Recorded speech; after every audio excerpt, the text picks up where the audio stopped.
Let's get the headlines from Funny Car. Dave Reef. Well, Marty, there is a definition for teamwork in Funny Car. It is John Force Racing as they go 1, 2, and 4 in their Ford Mustangs. Led by the next generation kids, Eric Medlin and Robert Height, who are first and second. Those relative newcomers to the category will try to grow in their Funny Car careers today, while the venerable ageless one, the 13-time champ John Force, has a little bit of history on his side today. With a round 1 win, he will move his career round win number to 900. Staggering. Gary. In Pro Stock, the big story this weekend, the unveiling of the brand new Chevrolet Cobalt bodywork. And today it will be driven in competition by Kurt Johnson. And Kurt has qualified well. He's in the number 3 spot. Season points leader in Pro Stock, Dave Conley, had hoped to unveil a Cobalt as well. But because of some complications due to rain in testing, he decided to stick with the tried and true Chevrolet Cavalier. And he has qualified number 1. In the 35-year history of Pro Stock competition in the NHRA, 31 different body makes have found their way to victory lane. And today, Kurt Johnson, behind the wheel of this Cobalt, tries to add this name to that exclusive list.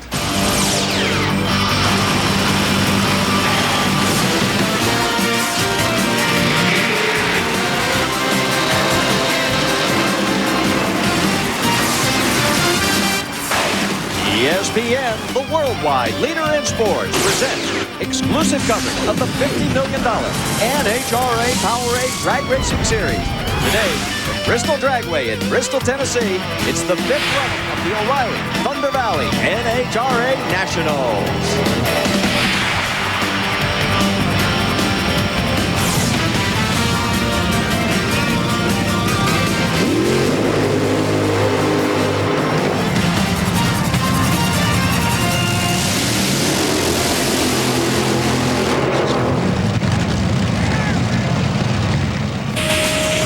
Dixon hit it big in Las Vegas. He led his boss to the century mark for all-time wins. And Dixon moved himself past Big Daddy into 3rd on the all-time win list. As crew chief Dick LaHaye and Snake Racing Top Fuel come up with a remedy to their woes of 04. So as the cars back up and we get ready for this first round of competition, let's take a look at our Top Fuel ladder presented by Lucas Oil. And Brandon Bernstein with his first pole of 05 will have the lane choice, as does Scott Wise in this first matchup with Corey McLenathan, Scott Coletta, Rod Fuller, number 5 qualifier. Keep an eye on that car today. Could be a surprise factor. And how about Morgan Lucas, his best qualifying ever in the number 2 spot. There's Larry Dixon, our winner from a couple of weeks ago. David Grubnick and Tony Schumacher. We talked about that matchup. And Doug Coletta and Bruce Litton. Now, if you were with us yesterday, you know that Scott Wise and Corey Mack have now met 4 races in a row in first round, and been a lot of staging games going on. Let's see what happens here, Mike. Yeah, usually a staging game, a driver will be concerned about him hanging out. In other words, taking too long to stage. Both cars are pre-staged. Let's see what happens here, who goes in first.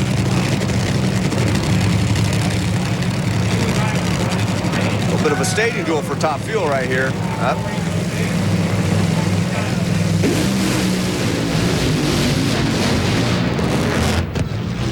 Well, Scott Wise is going to take the win like Corey McLenathan, and this was the 40th anniversary for his team right here at their racetrack that the Carrier family built. The Carrier Boys racing crew was hoping for a big day, but the car went up in smoke at the head of the throttle. Yeah, tough break for that team. That's one of the big disadvantages of being the first pair out, not knowing what that racetrack's like. Probably similar to yesterday. A lot of teams were concerned with getting that wheel speed going early. They were concerned with getting it going too fast and spinning the tires, which is exactly what Corey did. They just hit the throttle, and the thing had way too much wheel speed, went right into tire smoke. And even though Scott Wise broke down track, Corey was way too far behind at this point, even if he would have got it to recover to go around Scott Wise. Corey won the 3 prior meetings, and Scott said yesterday he was not going to let him take number 4. It didn't happen as he picks up his first round win of 05, and it'll probably be a 2-vainer for Corey Mack when that helmet comes off, as we get ready now for Larry Dixon and Doug Herbert. Situation with the racetrack, the first pair's out is very, very tricky, and it looks like it's the same thing that we had yesterday. That starting line is very, very critical, because we talk about the wheel speed going too fast. It spins at the head of the throttle. If it goes too slow, then it goes out there and shakes the tires, and right now it seems to be a very fine mark.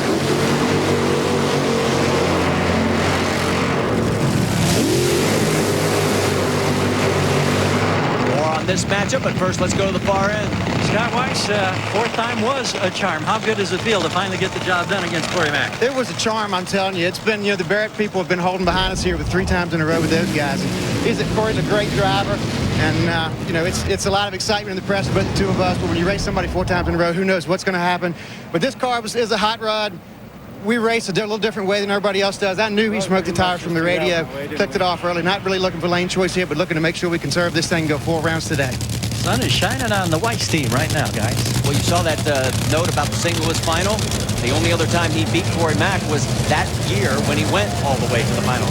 Maybe it'll happen today. Speaking of the sun, let's talk about the weather. A lot different air conditions than we saw yesterday. It's cooler, 58 degrees, and the key right here is humidity. Look at that, much lower, much better air. Corrected altitude 1,686 feet, about 700-800 feet better than yesterday. That means it's much easier to make horsepower. Doug Herbert, a multi-time winner here in IHRA competition, a runner-up here in 03, losing to Brandon Bernstein, and Larry Dixon won here in 02. So both these guys like this racetrack.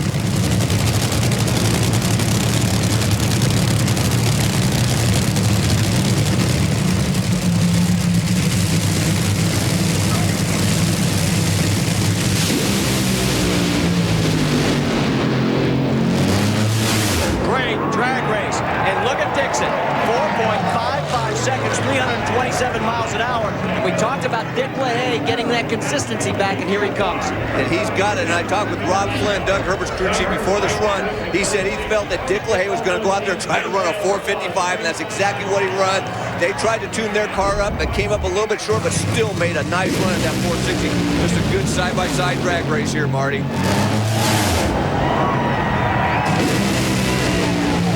Not much wrong with this. That left-hand lane, I think it's going to be the lane of choice. He had a cylinder about just before the finish line, but still made a very nice run.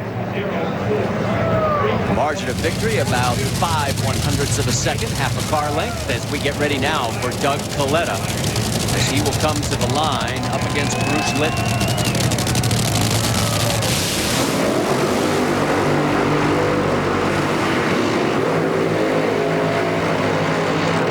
Big round for Coletta because he must win to maintain second place in the points, because Larry Dixon has already won. So Larry would jump ahead of him here if Coletta gets dumped. Yeah, and Doug ran a 466 yesterday. A lot of the teams yesterday talked about the concern with the tire shake. A lot of them were going out there knowing that they were only going to get possibly 2 sessions, and ended up only getting 1. When as soon as they felt a shake, they were actually backpedaling the throttle, actually getting out of the throttle and get back on it to make sure the tires didn't go into smoke. And as a result, we saw some 460 runs out of the top cars. The ones that didn't have to do that, Morgan Lucas and Brandon Bernstein, went down there and ran the 450 laps times. You know, I had a fan ask me after we talked so much about John Force passing the 350 mark in qualifying efforts, who is number 2 on that current active list, and it's Doug Coletta. He has now qualified for 120 straight national events. How many more has he got to go for? Quite a few. How about 240 to be exact? 230.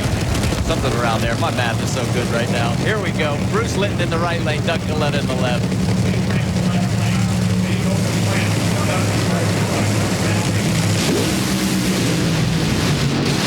Red light for Litton. And boy, he throws it away because Doug Coletta went up in tire smoke. He could have had the race. Connie's looking down track and saying, ooh, boy, we missed that one. Yeah, they got lucky. And that's one of the things we're talking about, just too much wheel speed early in the run. They were in the preferred left-hand lane, but track conditions are very, very tricky right now, and it's what we saw yesterday. After a few runs down the track, so you see Bruce Litton just flat take a shot at the tree and missed it, got the red light, which was an automatic disqualification. Doug Coletta just basically drove right up into tire smoke, but luckily for him, he's still in the second round. So as he coasts on out, we got to go to a commercial break, and guess what's coming up? The big matchup between David Grubnick and Tony Schumacher. Don't go anywhere. Some of the celebration from earlier when Scott Weiss took the win light here at the first round of the O'Reilly Thunder Valley Nationals. As we are in Top Fuel, let's quickly go to the far end. Gary. How lucky are you feeling right now, Doug? Yeah, I tell you, that must be a sign of good things for today. But you know, just hats off the whole Mac Tools team here.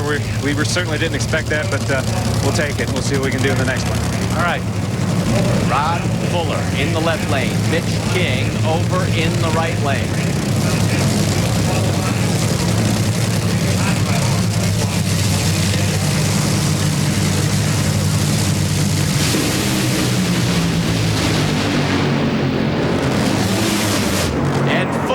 With the new Valvoline sponsorship, takes it to a 4.54 second elapsed time. That is low for the round, and it is also a career best for Hot Rod Fuller. This team is really coming around, Marty. That was an excellent run in these conditions. Yesterday in qualifying and went out there and started rattling tires. Rod Fuller backpedaled the car, got to the other end, and made a great run. Today, he didn't have to backpedal. That thing laid right down through there.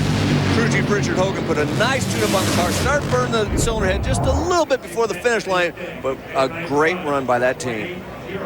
We mentioned that he could be a player today, and look at Corey McClenathan. He cannot believe it that the team is not going to be around anymore in action today. Back out on the track, Scott Coletta will be coming up in the left lane with John Smith over in the right lane. There is Scott in the Jesse James Mac Tool machine. John Smith's got some new sponsorship, the colors of Craftsman on the side.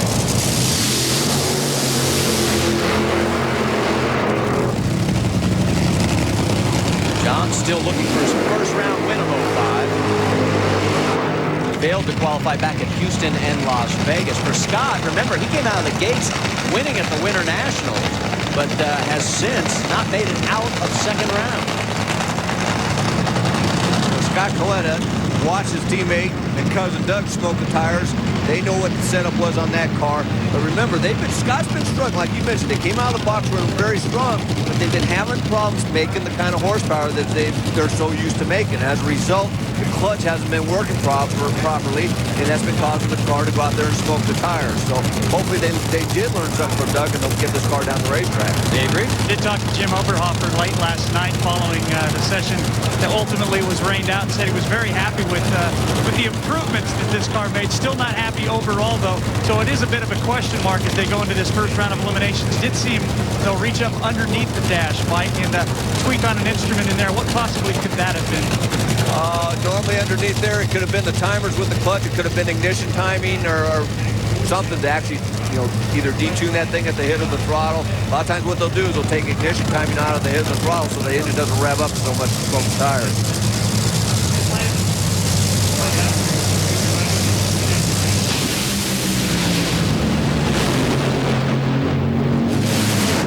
Guess what? Team Coletta has just lost one of its bullets.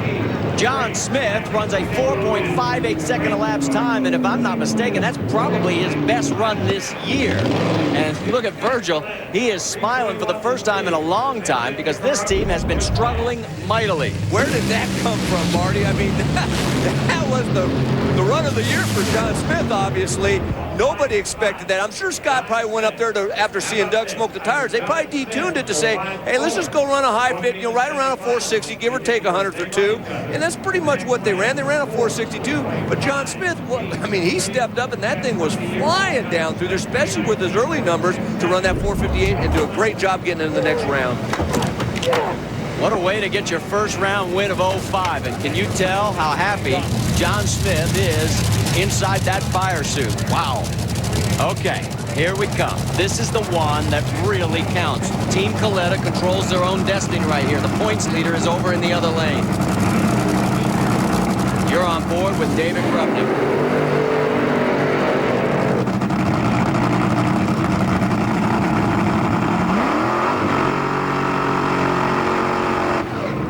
This, let's go to Gary.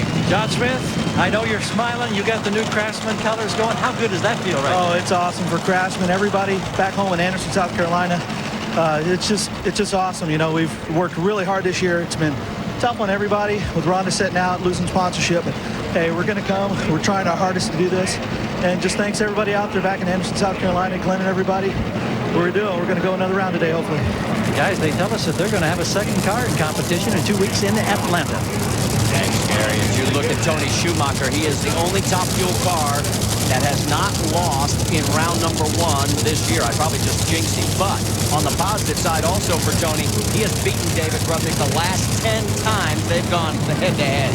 In the track conditions right now, Marty, look very good for Tony Schumacher. I think the first couple pair, that right lane might have been a little bit suspect, but he saw John Smith right ahead of him run that 458 in that lane. That's got to give that team some confidence right there. You talk about monumental rounds. If you're going to win a championship, this is where team cars have to help, right here.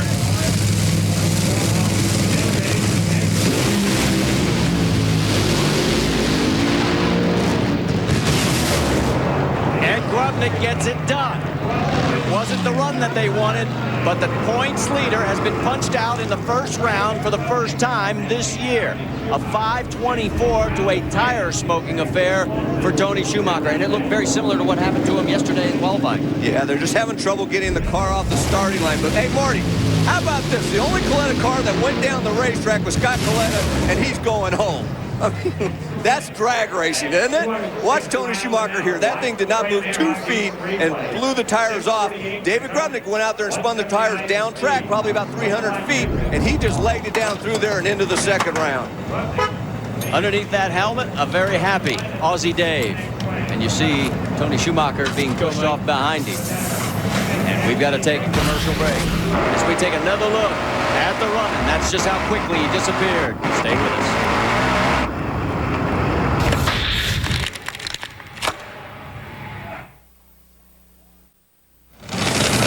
We're here at Bristol Dragway. It is the 5th edition of the O'Reilly Thunder Valley NHRA Nationals. We are so glad that you're with us, and we have had one upset already in the first round as Scott Wise took care of business over Corey McLennan. And they're already back in the pits. He did exactly what I thought he was going to do this time. I knew he was just going to win the stage last, so I let him do his thing, you know. And we just had another bit of an upset as the points leader lost in the first round as well. Tony Schumacher just got dumped before the commercial break by David Grubnick, and now it's up to Scott Palmer right there to see if he can take out the number 2 qualifier, Morgan Lucas. Dave? Don't know if that's going to be possible. Last weekend at No Problem Raceway, this team made a number of test runs while also getting to spend a little extra time doing something not everybody does every day, getting up on airboats, going out in the middle of the night, and hunting for alligators. And take a look at the one that Morgan Lucas caught fresh out of the lake right there. These guys are pretty hungry. They get the win. Well, we've had our third upset because Scott Palmer just took out Morgan Lucas. Morgan went up in smoke, 4.67 seconds the elapsed time. This was Morgan's highest qualifying start ever in his 14 NHRA career. And for Scott Palmer, that 325, a career best speed, and there is Joe Amato, inducted into the Hall of Fame on Thursday, but disappointed on Sunday. Gary? Dave Grubnick, you get yourself in a pedal fest, and when you're going against Schumacher, I can't imagine you usually expect to win that kind of a contest. Well, you try to, and fortunately we did. I guess Tony smoked them earlier than I did, and I didn't do a very good job pedaling there. I got a bit sideways, but, you know, we got to the end first, and, you know, they're a stout team, and so I'm thrilled for Connie, John, Xantrex 3, everybody associated. They're a tough team, and it's great to get the win. Yeah. And as we come back and get ready for David Baca, can he pull a little lightning out of the bottle? He has yet to win a round this year.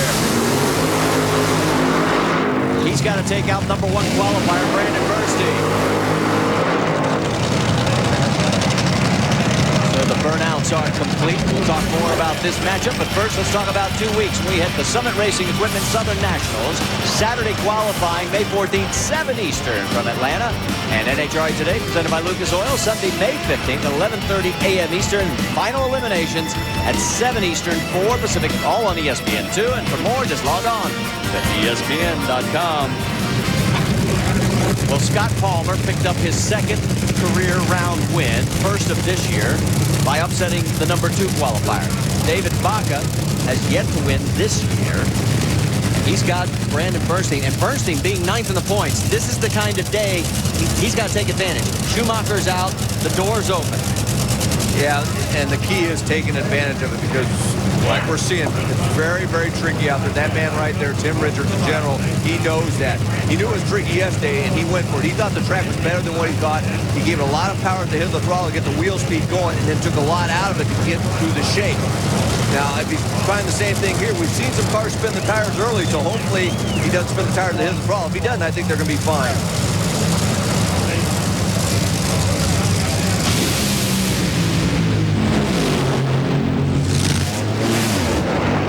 Look out for this car today.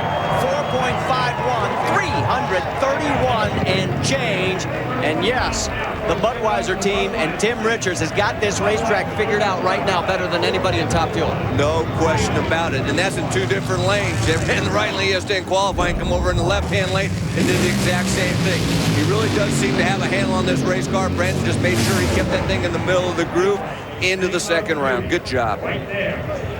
Well, we've got to take one more commercial break as Brandon coasts on out at the far end of the racetrack. I guarantee you there's a smile underneath that helmet. And let's take a look at our Top Fuel ladder presented by Lucas Oil. And you see that Brandon will have the lane choice over Scott Wise, Hot Rod Fuller, as does Larry Dixon and David Rubnick on the other side. We got to take a commercial break. Stay with us when we get a chance. You're looking at Scott Wise here at Bristol Dragway, and we're getting ready for more funny car action out on the track, but that is his Top Fuel operation getting ready for the second round. Riding on board with Cruz Pedregon, he'll be over in the right lane. John Force had lane choice, took the left lane. You know that these guys have met, this will be the 60th time, which means Cruz Pedregon has raced John Force more than any other single competitor. You know, and every time these guys match up, it's a battle. I don't care what the numbers were during qualifying, and today is no exception. I mean, even though John Force ran a great 482 yesterday, Cruz struggled a little bit, got down the track, ran a 509, doing a great job of driving while it was smoking the tires, getting over towards the wall, and he had to backpedal. Don't count Cruz Pedregon out. Western really has had a pretty good handle on this race car. They're very close to making this a great race car, and Cruz has been doing a good job of driving this year. So this is going to be a good race. You heard Dave Reeve talk about John trying to go for a round win number 900. If Cruz wins this round, it'll be win number 300 in his career. So milestones for both of these racers. John has won their last 9 meetings. Last time Cruz won was back in 2000, the finals at Englishtown. The last time Cruz won a national event. There's Wes Cerny. Wes Cerny's been making good horsepower this year. The problem they've been having is keeping the car stuck in the groove and spinning the tires at mid-track.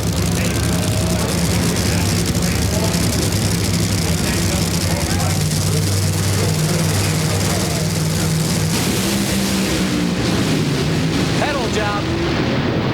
And Cruz is going to make up for last year. If you remember, he got beat in that pedal fest with Phil Burkhardt. And he comes back this year against John Force and wins in a lapse time of 6.09 seconds to a 7:09. This is, what do they call that? Deja vu all over again? This is called it being your day. Look at Wes Cerny just shaking his head. I can't believe it. Right there, smoke start at the hill of the throttle as a driver. You think, oh, it's done, but you got to get it hooked back up. And Cruz did an excellent job of hooking that car up after it smoked the tires to the hit of the throttle. You see it down track. It was hurting itself as it dropped the cylinder and finally backfired the supercharger. John Force launched off the starting line, figured, oh, it's all over. But then shortly after this, went in that tire shake. He backpedaled, pedaled it twice and kind of hit that dip a little bit, and then it kicked her loose. And watch how sideways he gets this, trying to catch Cruz Pedregon at this point, but it was all for naught as Cruz is into the second round. This is the third first-round loss in 6 races for John Force this year. He was up on the tire after what happened 2 weeks ago. Look at Cruz, and John, he is good. He missed an opportunity here. Bazemore was out. John could have retaken the points lead, but it is not going to happen. The burnouts for Ron Capps and Eric Medlin are complete. Let's go to Gary. And there's all kinds of problems for Cruz and his team. The body work is extensive. They're going to have to go to another body. But for you, Cruz, you're going to another round with your 300th round win of your career, and you break a long slide against John Force. So how are you feeling? I'm feeling good. That's the last guy I want to race. I just told John I respect him. I'm celebrating out here because I'm excited about the win for Advanced Auto Parts. But I'll tell you what, he's the best there is at pedaling the car, and I'm not bad myself, and that just means a lot as a driver. We blew it up, we hurt it, we'll have to change the body, but hey, for Advanced Auto Parts, they're here local in Roanoke, and hey, to beat John, and believe me, I didn't want to race this guy, and I only want to race him if it's late in the round, but he scared the heck out of us, but hey, I'm just happy to get the win. And now they got some work to do because that body's been hurt big time. Well, and for John Force, you see him there. The last time he lost back-to-back first rounds, Gainesville and Las Vegas of 03. And guess what happened that year, folks? He did not win the championship. Eric Medlin in the left lane. Ron Capps, who got into the field based on the qualifying rules. When we only have one session, top 10 in points are guaranteed. That's how Ron got in. It cost Frank Pedregon the number 16 spot.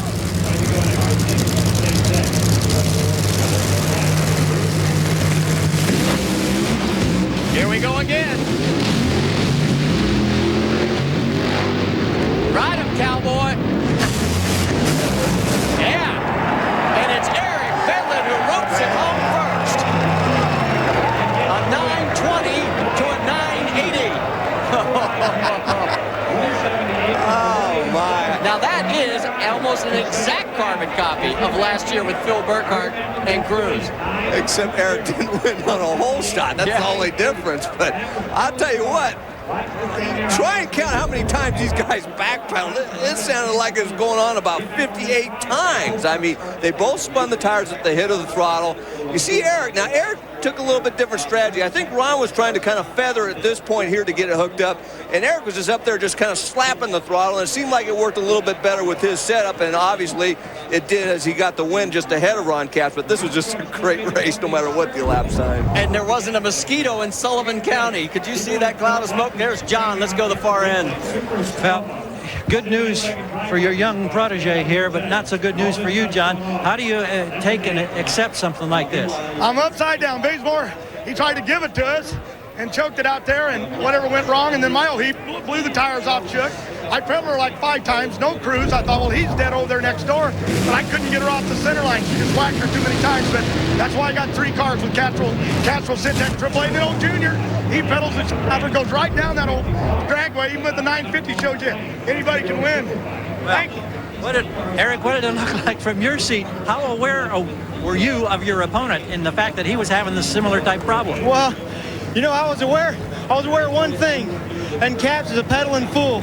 And I knew ours was in trouble, and I pedaled as many times as I could, and I never saw him. So he just got to keep going. They say, you know, don't drive it too hard. Well, there's a center line and there's a guardrail.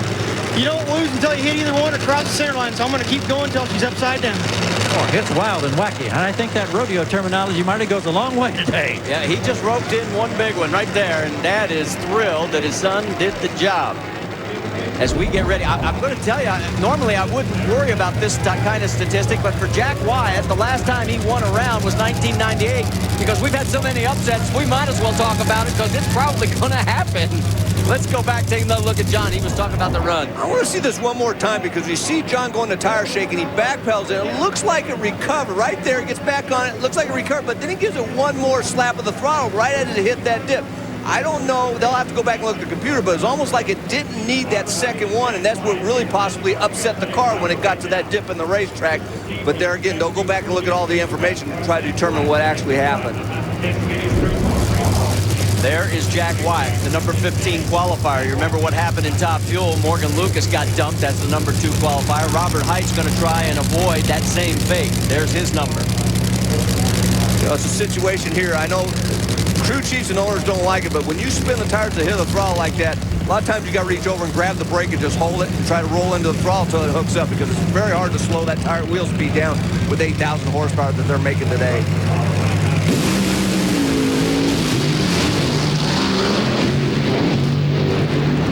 Oh, no! Did Jack Wyatt hit the block? Hold on, because he may have got the win. And he may have his first win since 1998. 7:01 the elapsed time. This is unreal. We talked about the upsets, and they just keep coming. Take another look. You know, we had Top Fuel versus Funny Car a couple of years ago. Good thing we don't have Pro Stock versus Funny Car, because Pro Stock's be whipping their butts right now. It was close, but he does not cross the center line. Take another look. Yeah, watch this, boy. Both drivers got sideways. Jack picked the front end up after he got back on the throttle and moved over towards that block. He got out of it, and then, boy, that, like you said, Marty, it was really close, but he got the win. Absolute. There's the tire mark right there. Look at Jack Wyatt. It is a day of upsets at Bristol Dragway. Stay with us.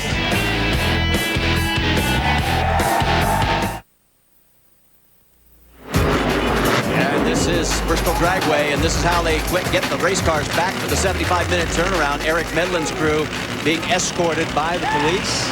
As they pull in, we'll go to the far end, talk to a happy Jack Wyatt. Jack, it's been 7 years since you got a round win. I know that's an awful long time, but this one was in doubt. They had to look at the replay. Were you aware how close you were to that center line?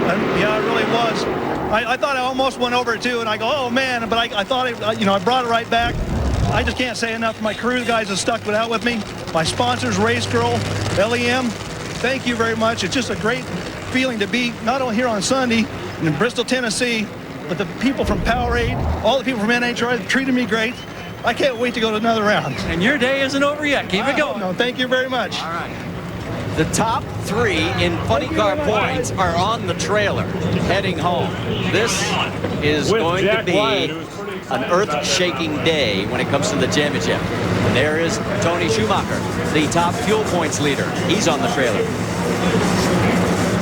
Back at the starting line, another moment for Gary Scelzi and Gary Dencham. For Scelzi, he's in the same situation that Brandon Bernstein was in Top Fuel. He's in 8th place in the points. The door's open. He's got to walk through today. Yeah, and we talk about Gary and his reaction times, but right now, forget about the reaction times. He's going to be concentrating on getting this car down the racetrack if it smokes the tires. And Gary Scelzi, when he drove Top Fuel, was one of the best there was at being able to grab the brake and back pedal and getting a car to the other end quickly when it smoked the tires.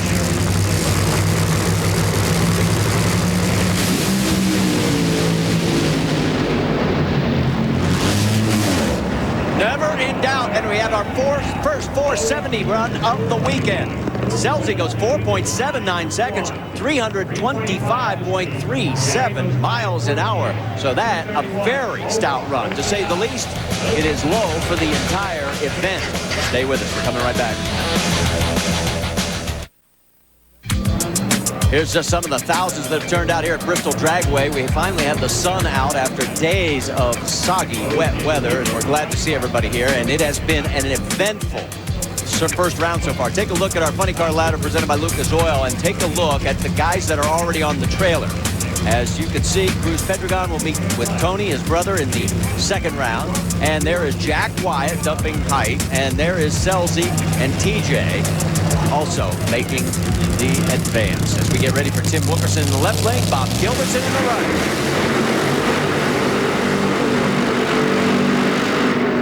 And let's go back into the pits and check in with Dave Reed.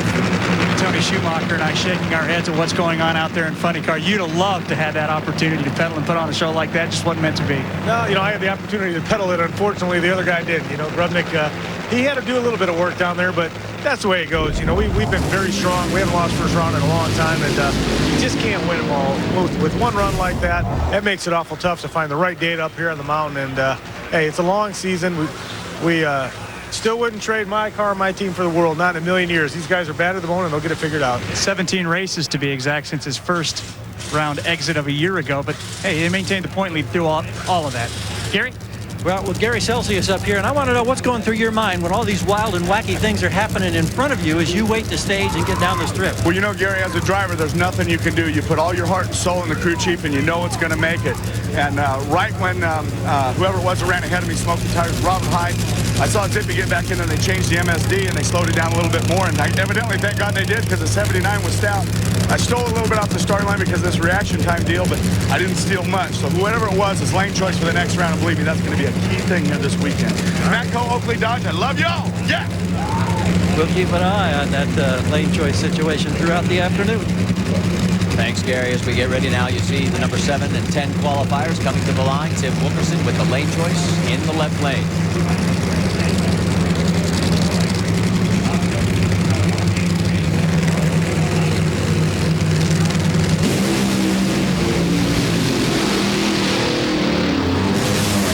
And Tim Wilkerson backs up his turnaround performance in Las Vegas with a first-round win here. 4.86 seconds, 3:04 the speed. You saw poor Bob Gilbert's, I mean, right at the head of the throttle, up in smoke. Meanwhile, back in Jack Wyatt's pit, the body is coming off, and these guys are going to be doing something that they have not experienced in years. They are doing the 75-minute turnaround. Speaking of a turnaround, how about if we go ESPN 360? It's the best of sports TV and the internet. And this week, we're giving you an all-access pass. Watch live events, game highlights, interviews, and ESPN analysis and more. All you need is your high-speed internet connection. Log on to ESPN360.com to experience your sports, your world. And we switch over to Eric Medlin's crew as they're in the midst of the turnaround. And what's he working on there? It looks like the oil can? Yeah, the overflow. The oil overflow can looks like, and they drain that every run just so that is dry in case they do burn some pistons the next run. That allows that can to fill up without putting the oil on the racetrack. Meanwhile, out on the track, it will be the CMKX cars going side by side. Tony Bartone, our finalist back at Las Vegas, will be in the left lane, and Jeff Aren over in the right lane.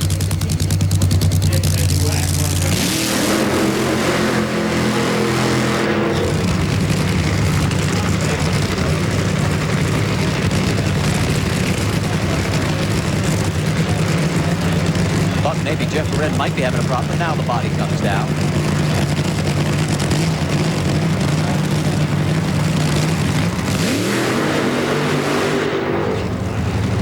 And, ooh, what was that coming out of the front? Probably a little bit of fuel. There's an overflow for the fuel tank vent. I think possibly that lets the air push into the fuel tank to force that fuel back to the fuel pumps. And he did a short burnout, so it had a full tank of fuel. And when you grab the brakes hard, all that fuel goes forward, and it'll actually go out that vent. If that's what it was, that's not a problem. Jeff Aren trying to go for round win number 2. He picked up his first this year at Gainesville. And, of course, Tony had that loss to Whit Bazemore in the final just 2 weeks ago. But he ran very good in the final. He made a great run in the semifinals. They seem to have this car turned around. Came out here and ran a 4.87 in qualifying yesterday. Big Jim just seems to start to be getting a handle on this race car, and hopefully he can get another round win here. As we get ready, here we go.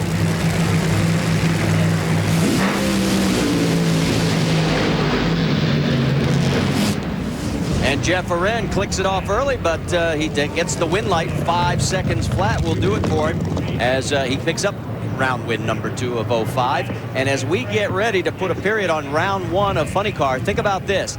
6 out of the top 10 in the points in Funny Car are on the trailer.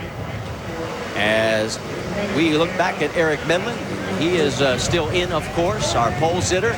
As the team continues to work, they're the only member of Team Force still remaining.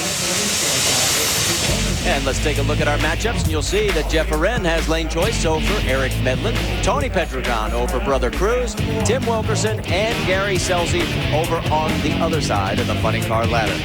As we take a look at Tommy Johnson's crew getting ready for second round, we'll be getting ready for a little bit more, as we also have Pro Stock yet to come.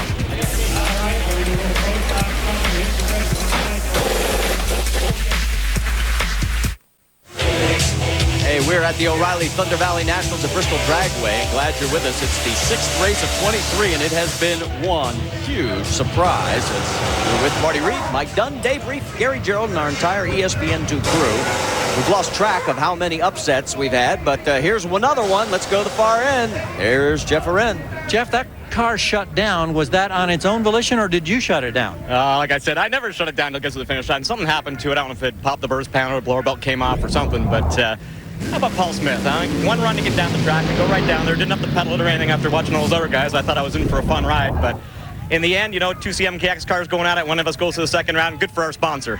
Absolutely. And this first round has been freaky. Dave Conley is just 22 years old, just a pup. but he's the cream of the Pro Stock crop. Does the youngster have what it takes to hold off Greg Anderson and Warren Johnson, two of the best Pro Stock drivers of all time? Let's take a look at our Pro Stock ladder presented by Lucas Oil, and Dave Conley, our pole sitter. Once again, he's got Ron Krischer. Krischer gets in on the same rule that Ron Capps made it into the field. And as we take a look over on the other side, there is Warren Johnson in the number 2 spot for the 100th time in his career. He has qualified number 2. Add in 132 pole positions. That's pretty stellar. 232 total. That he has been number 1 or number 2. As we get ready now for Greg Anderson and Richie Stevens, and you're on board with Greg. He'll be over in the left lane. Now, a little pressure on Greg. Tony Schumacher, John Force, and Greg all won here last year and went on to win the Powerade Championship. Well, you already know what's happened to Schumacher and Force. Greg's the only one left standing.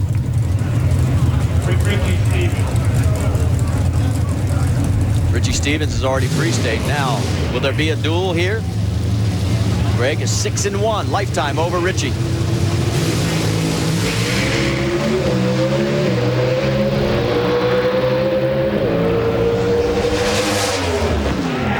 Better make that 6-2, because a 6.75 second elapsed time puts the defending Powerade champ and the driver of the year on the trailer in the first round.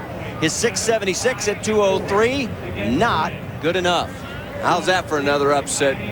Richie Stevens, one of the best leaders in the business. They both pretty much left identically in 0.32 and 0.33. And I'll tell you, Bob Glidden just did a great job of getting that set up to get that car down the track. He's been fighting with that. He feels he's always had the power, just he's been missing on the setup, but not this run. 6.75 into the second round. And that speed for Richie, 2:03.98, a new track speed record for Pro Stock. And you can see Greg knows that he did not get the win light, and there is Richie's team in the Q photo finish, and you see the margin right there on the screen.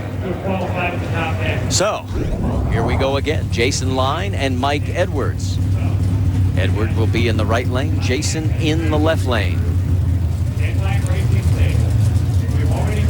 The situation where Jason Line saw his teammate Greg Anderson out there. Now, Greg didn't have lane choice, and Richie Stevens chose the right-hand lane, which is the first professional car to do such, as all the fuel cars chose the left lane that had the choice. So I think, you know, Greg and Jason were probably in the lane that they preferred. So I don't think there's a problem right there. Now, the question is, can Jason make that perfect run in these kind of conditions to get around Mike Edwards? Because Mike Edwards has been running very well this year. Jason 4-0 against Mike. Red light for Mike, making 5-0. Second red light this year for Mike Edwards, and he tosses away a 6.77. Jason runs 6.78 seconds at 2:03, but it doesn't matter once you go red. Let's check in with Dave Reef. We're continuing in the Eric Medlin pit as they get set to take on Jeff Arend. Had a chance to talk with John Medlin, the crew chief of this effort, and one of the tuning things that they look at is water grains. We talk about it as humidity on our air, but really it's water grains. The fewer the water grains there are, the easier it is to make horsepower, and that's exactly what happened. As we take a look at the computer, this gives you an idea what that roller coaster ride for Eric was like. 6 times on and off the throttle, finally coasting to the finish line. I don't know about you guys, but if they have that ride at an amusement park, I'm on it.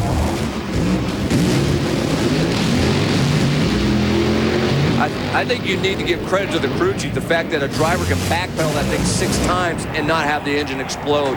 That's having a good fuel system on that car working right. Let's go to Gary. Richie Stevens, I know you're unveiling a brand new race car, brand new bodywork. How good does that feel to get it down the track at 6.75? That was great. I mean, we got the one shot yesterday qualifying, and I mean, to be in the field, we're lucky just to be there. But 75 on the first round, first payout, feels good. We beat Greg. He got me 2 times earlier this year, but I'm glad to get the win. Don and Sarah Schumacher got to be thrilled with that, and Mopar, Valspar, everybody else that's associated with us. But we're going to the next round and gaining some points and hopefully get back in the top 10. And tell me this guy doesn't like this place, because when he was truly Richie the Kid Stevens back in the early 90s, he got his first ever drag racing win right here at Bristol.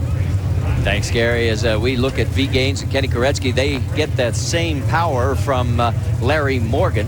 As we get ready to tell you about 2 weeks from now, we'll be in Atlanta for the Summit Racing Equipment Southern Nationals. There's our time, Saturday qualifying, 7 Eastern on ESPN2, and then on NHRA Today at 11:30 a.m. Eastern, Sunday, May 15th. Final eliminations, 7 Eastern, Sunday evening. All on ESPN2. For more, log on to ESPN.com.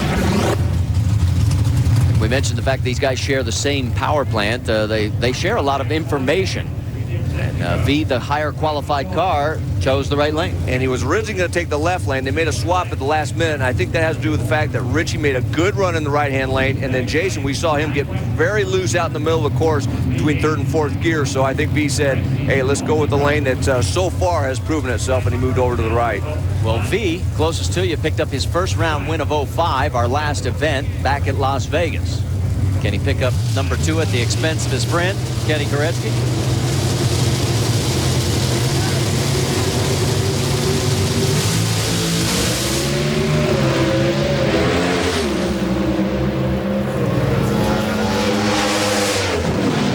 V needed everything because Koretsky was quicker off the starting line, but V drives around him 6.80 seconds, 203 miles an hour. V Gaines made a very nice run. He's only 100th of a second behind Kenny at the starting line. But then that Larry Morgan horsepower came by from the middle. You saw, Kenny Koretsky was right there, and it looked like he might have had a problem right before the finish line. All right, so we're getting ready now for Ricky Smith and Greg Stanfield, but back in the staging lanes, there is Jeg Coughlin. Let's see if we can talk to him quickly. Jeg, this is Marty Reed. Do you hear me? I read you loud and clear, Marty. Okay, we have seen tons of upsets. What are you and Bob Glidden talking about as far as track conditions, and what do you expect here in Pro Stock? We expect the old Bristol Motor Speedway to be pretty darn good out here. We've had a big change in weather and air, and track's done the same. So we're going to get after it with Old Yeller here and see if we can't sneak down through there with the win light. Well, you have to be encouraged with Richie's 6:75 elapsed time. That puts us in pretty good shape, and it's time to roll. Over. All right, we'll let you get to it. So as he continues the final preparations, he'll be our next pair coming to the line. Ricky in the left lane, Greg Stanfield again, the better qualified car. It looks like Pro Stock's changing it up. Yeah, Greg Stanfield and that team have done a really good job. It's basically an independent team. There's only about 3 guys working on that car. They don't have a bunch of guys at the shop working on their engine program while they're out testing. And even so, I think they have a lot of talent here. Greg does a great job of driving, building the engines, and right now that's a very good car. Whoa! Stanfield had to get out, and the car got all crossed up. And Ricky Smith, who has had a ton of success here in IHRA competition over the years, runs a 6.76 second elapsed time at 2:03, and he moves into second round competition. And Greg Stanfield just let the clutch out and just stood it right on the bumper. Watch this on the left side of your screen. Just picks the front end up and cakes it over towards the wall, and obviously at that point he has to shut out, and Ricky Smith made a very nice pass. And you're on board with Jeg Coughlin. We got to go to a commercial break. When we come back, you'll see his run here in Bristol.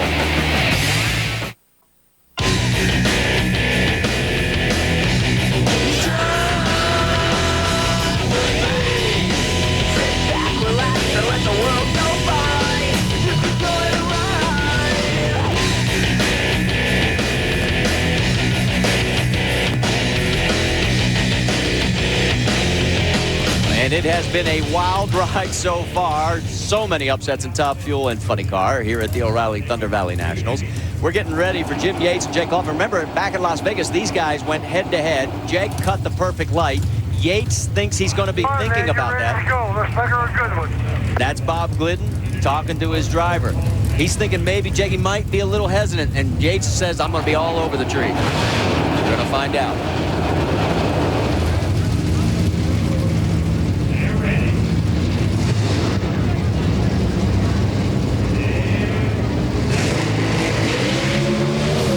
Yates, 001. And he returns the favor.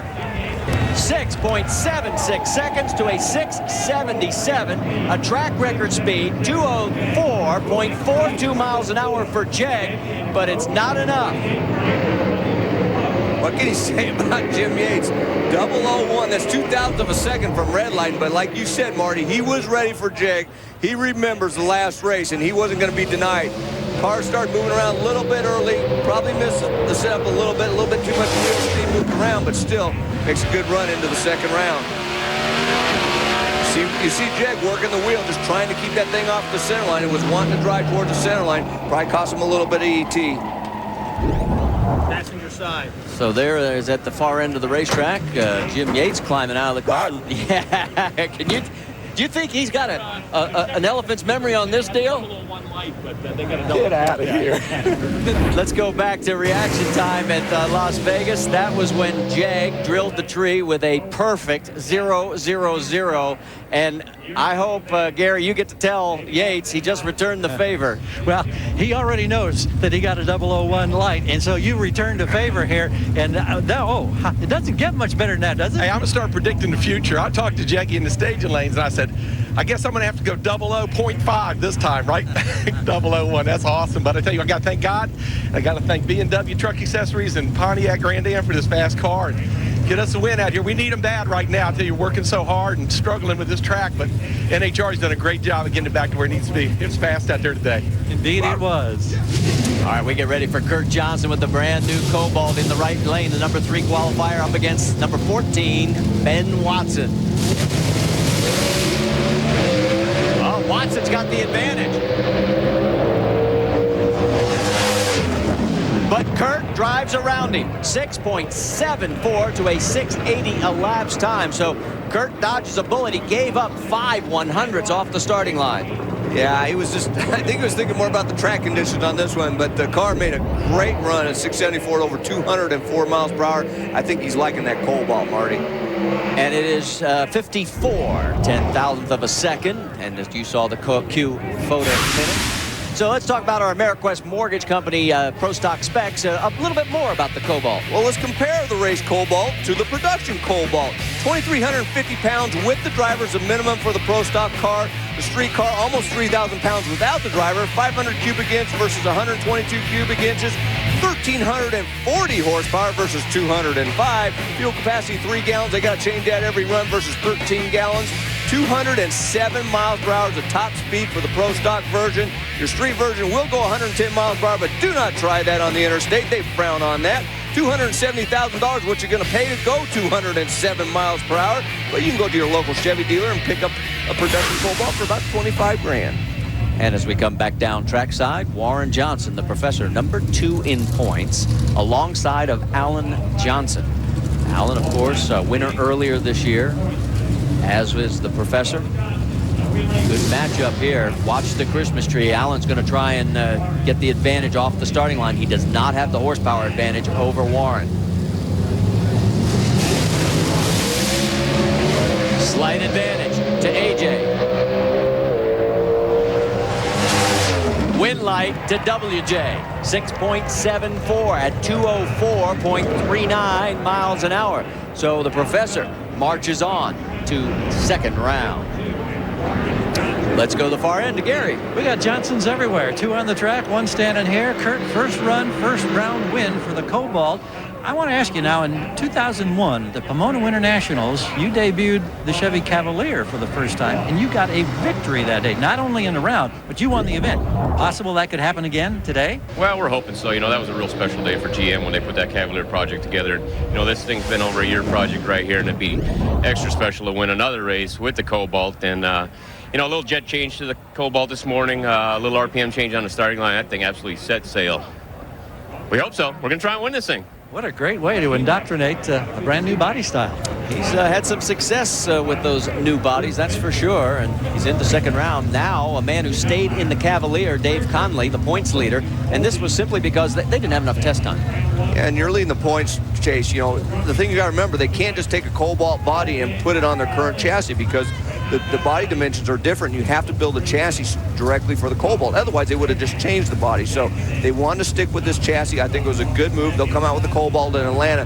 And they also feel the Cobalt is a better car, but it's going to be different. You have to make some test runs. Ron Krischer got in under the rule that the top 10 in points are guaranteed a starting spot. It cost Larry Morgan as he was bumped from the field. And Krischer throws it away with a red light. And Conley goes 6.78 seconds in the elapsed time department, 204 miles an hour. So Dave Conley keeps pace with the professor as both numbers 1 and 2 in the points championship chase advance on the second round. Number 3, Greg Anderson, has been defeated here in the opening round, which means he'll drop to 4th in the points. As you see, the lane choice will go to Richie Stevens and Jim Yates on the one side of the ladder, and WJ and his son Kurt over on the other. So as we get ready to look forward, not as many surprises and upsets in Pro Stock as we saw in Top Fuel and Funny Car. So as we see some of the fans, let's check back in again with Dave Reef. And Marty's too many candidates for run of the day, but certainly one of them that has to be at the top has to be that Funny Car matchup between Eric Medlin and Ron Capps on and off the throttle. I've already talked to John Medlin 6 times. Eric Medlin got on and off that thing, and get a chance to spend some time with you now and look at this graph further, because this tells an even bigger story. What kept this car from blowing up? We don't know. It must have been divine intervention. I don't think I've ever seen a car get pedaled 6 times and not hang the rods out but open the burst panel or throw the belt off it. So we're just extremely fortunate this time. The RPMs go up and down about 4,000 here, about 7,000 there, but there's another line. That's incredible too. Yeah, the biggest issue with something like this is when you smoke the tires this early, because there's no traction, the drive shaft joins the engine, and now it's 1-to-1. And so when he steps on the throttle, there's not enough traction to uncouple the clutch. And because the timers continue to function, it's continually adding clutch. So you can't separate the engine from the drive shaft. So every time he hit the throttle, there was no slippage in the clutch, and it continued to smoke the tires, and they were doing everything they were. Both drivers did an excellent job. It just so happened Eric came out on top. Read between the lines, this team lucky to go to round 2 today. Hey, there's a lot of teams that have been lucky, and a day like today, you're going to need it, because with only one qualifying session, it has shown. And as we take a look at Don Perdome and Snake Racing, a very special moment in a Powerade Power Time when we come back.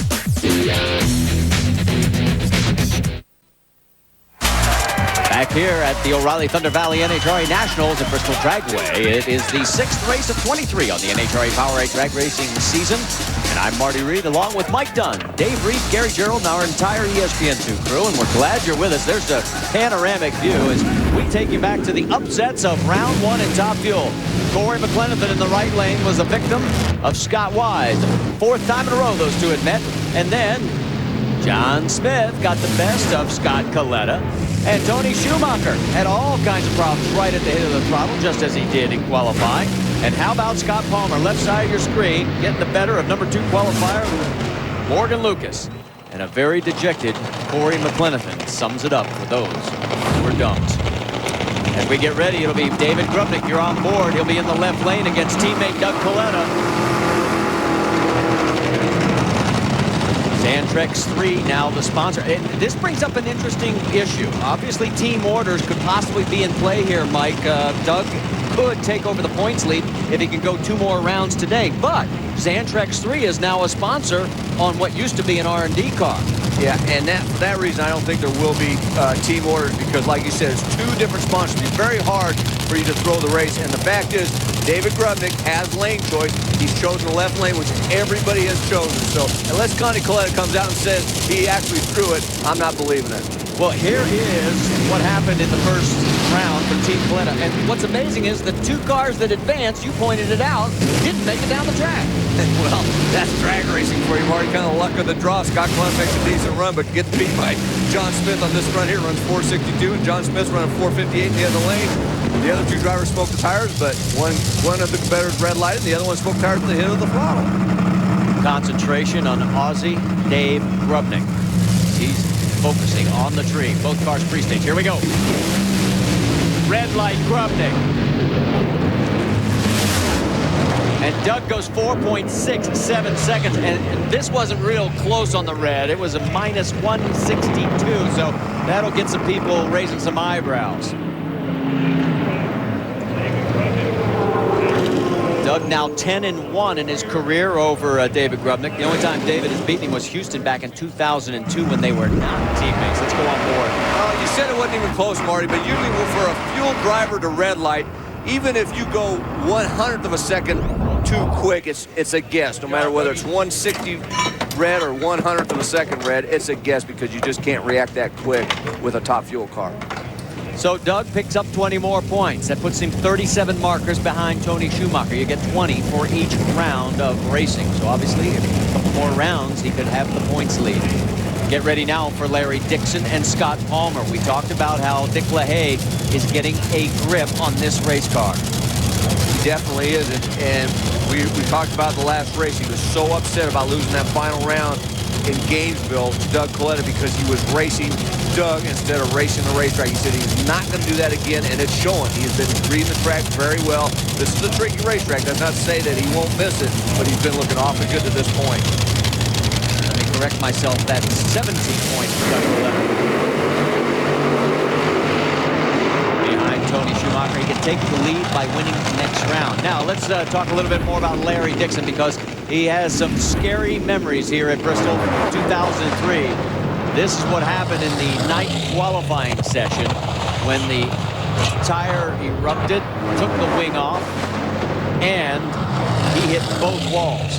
What was absolutely amazing was out of all this carnage, Larry was able to walk away virtually unharmed. And had some bruises on his shoulders. That's about it. And they were back the next day running. And in fact, I think they won the first round of competition that year. So that was just a great testament to not only Larry, but the entire team. So we get ready for this matchup. Let's get an update on Scott Palmer. Dave Reed. Well, he hopes to scare Larry Dixon right now. Remember, Forrest Lucas gave this team from Lucas Oil some money earlier in the year to get them down the road. Now they have Nitro Plate, which is a high-temperature coating company that's helping them get this far as well. Scott told me 325, that's the quickest he's ever ran in his career. That was in the next earlier round today. Plans on trying to make a 450 pass. That's something this team has never done, but he says he's not counting on Dixon making a mistake. They got to get after it.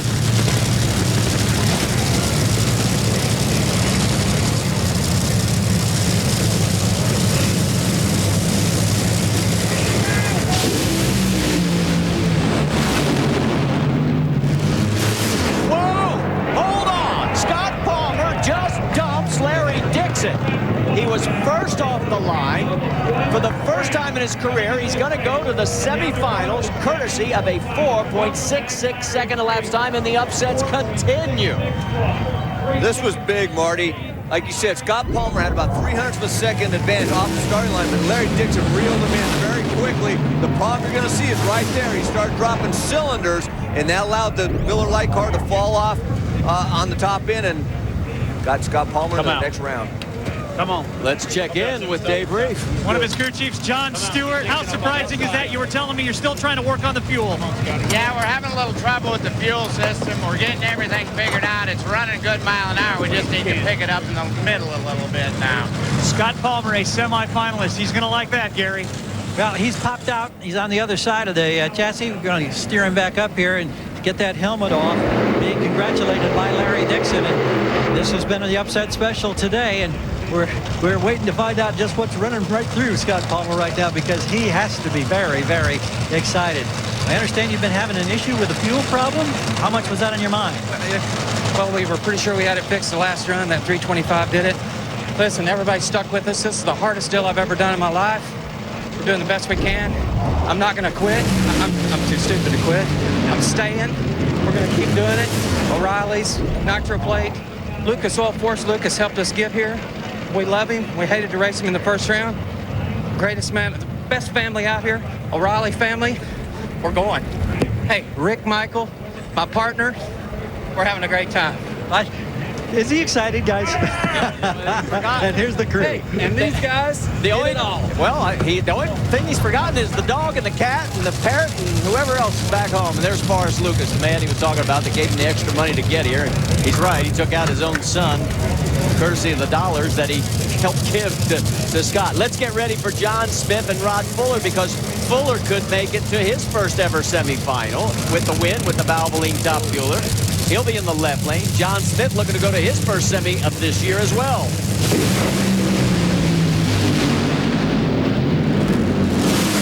And it is Hot Rod as he takes the win light.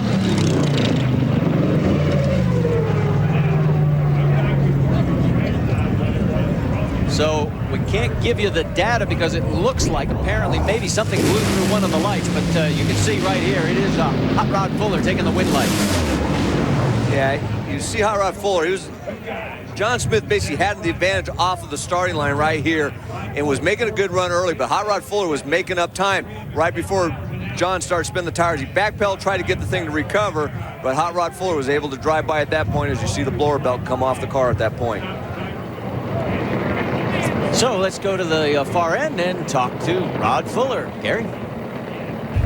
Rod Fuller proudly wearing these new Valvoline colors, and you're going to your first semifinal. How strong a run was that in your mind? She was wounding herself. She was all over the place, running all over top of herself, and it's just my job to get it down there. Valvoline this weekend, first weekend out with them as a primary sponsor, go to the semis. We had the other tool car, and we had to represent with Mac Tools, and we're gonna be just all right.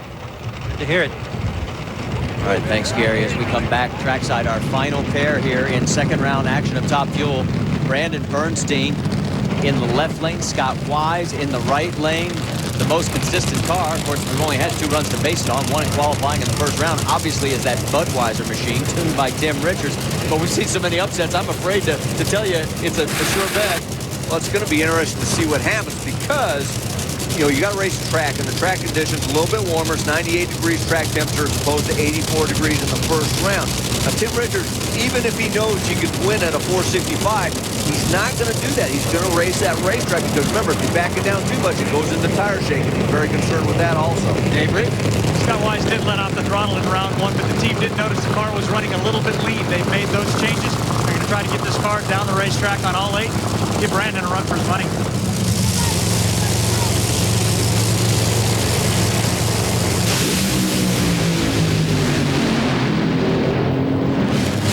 That's why I told you we couldn't bet, because Brandon smokes the tires. Tim Richards can't believe it. Scott Wise, 4.66 seconds later. Look at Kenny, he's stunned. And think of it this way, folks. We have 3 guys in the semifinals in Top Fuel that have never won a national event.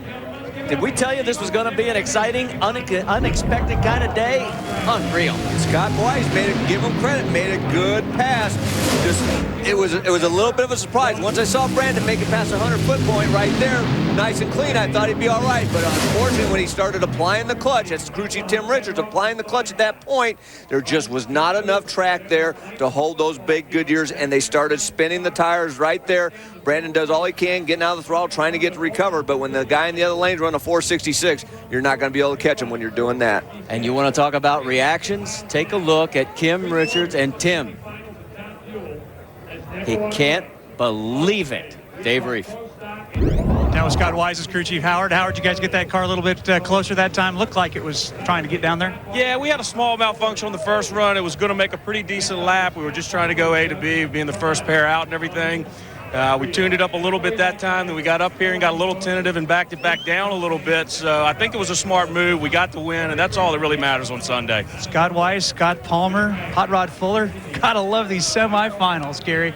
Well, yeah, we were talking about, Scott, you got 3 candidates in the semifinals now who've not won NHRA Top Fuel National. You are one of those candidates.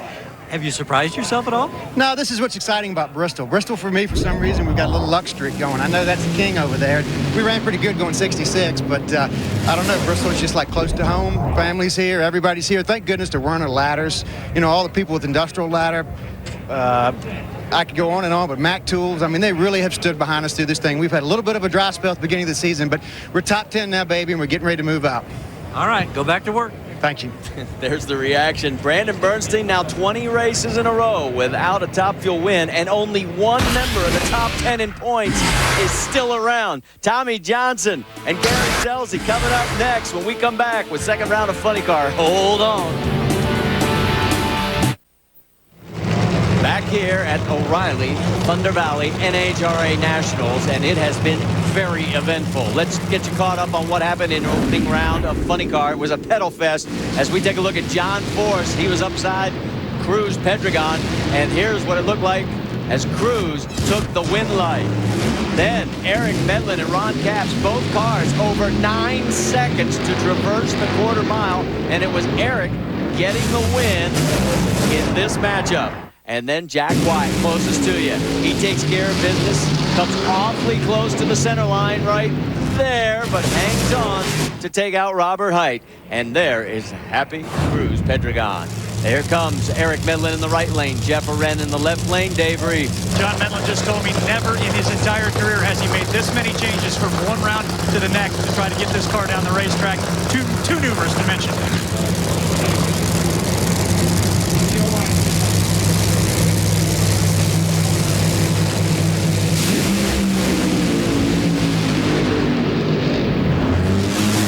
Jeff Aren, the upsets continue. 4.89 seconds. Aren's going to his first semifinal since 1996 at Maple Grove.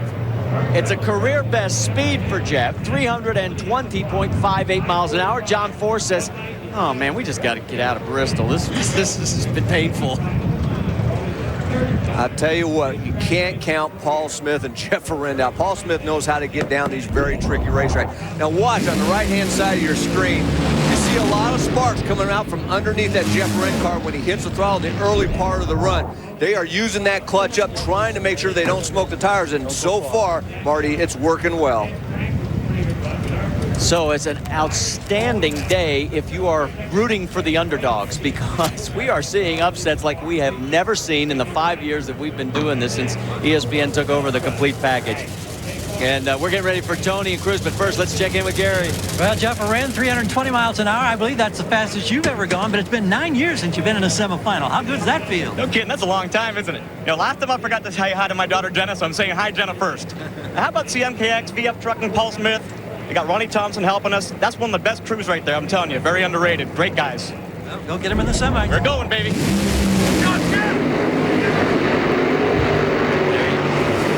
You get another look at the run. And now the brothers Pedregon come to the line. Tony in the left lane, Cruz in the right. And here's the pedal fest with Cruz taking the win over John Force in the opening round. Cruz has just been doing an excellent job of driving. He got that car to recover right away at the hit of the throttle. Now let's go back to last year, because remember, Cruz was in a whole shot loss to Phil Burkhardt. Burkhardt's in the right lane, and believe it or not, both cars over 9 seconds in the process. And that's the margin of victory. At the time, we thought we'd never see anything like that again. Boy, were we wrong. Yeah, but we're back at Bristol. So now you're back on board with Cruz as the body is up. They'll make the final adjustments, getting ready for this matchup with brother Tony. Beginning of the year, both Cruz and Tony were testing very well on the good tracks, making a lot of horsepower. Tony came out, that #1 qualifier, but that 468 Pomona just showing that he had tons of power. Cruz was right there running great early numbers. They were having a little bit of trouble in the middle of the racetrack. But I tell you, Cruz and his crew chief Western have been doing a good job just keeping themselves in the game. When they get the opportunity, they take advantage of every opportunity, and that's the makings of a champion. Well, Cruz is runner-up back at Houston, lost in the semifinals 2 weeks ago at Las Vegas. On the flip side, Tony has not made it to a semifinal yet this year. He's only won 3 rounds as of right now.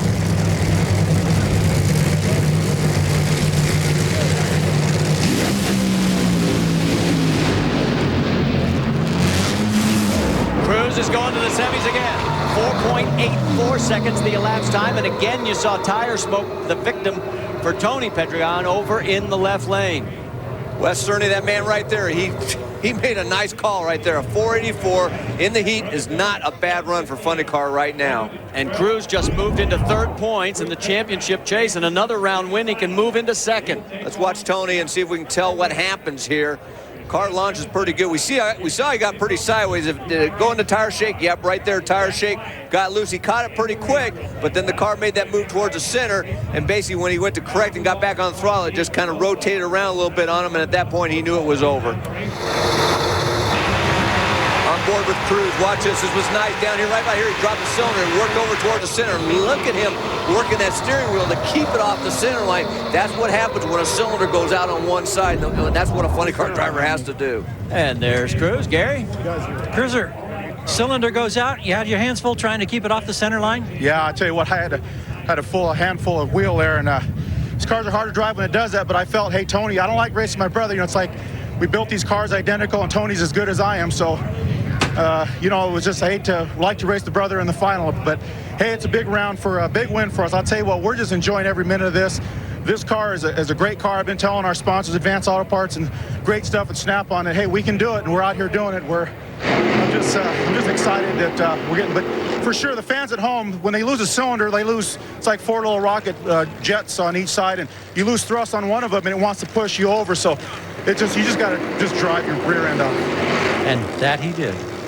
Certainly did. He's in the semifinals again. Let's talk about 2 weeks from now when we move to Atlanta. Qualifying will be Saturday, May 14th, 7 Eastern, 4 Pacific. NHRA Today, presented by Lucas Oil, will be Sunday morning at 11:30 a.m. Eastern Time. And then final eliminations, all of it on ESPN2, 7 o'clock Eastern, 4 Pacific. For more, log on to ESPN.com. Getting ready now for Jack Wyatt, the surprise, one of the many surprises of round 1, and Tim Wilkerson. Wilkerson will be in the left lane. Let's get an update. Dave Reeve. Jack White and his Iowa-based team have to be the prohibitive underdogs going into this round. Talk to some of the teammates.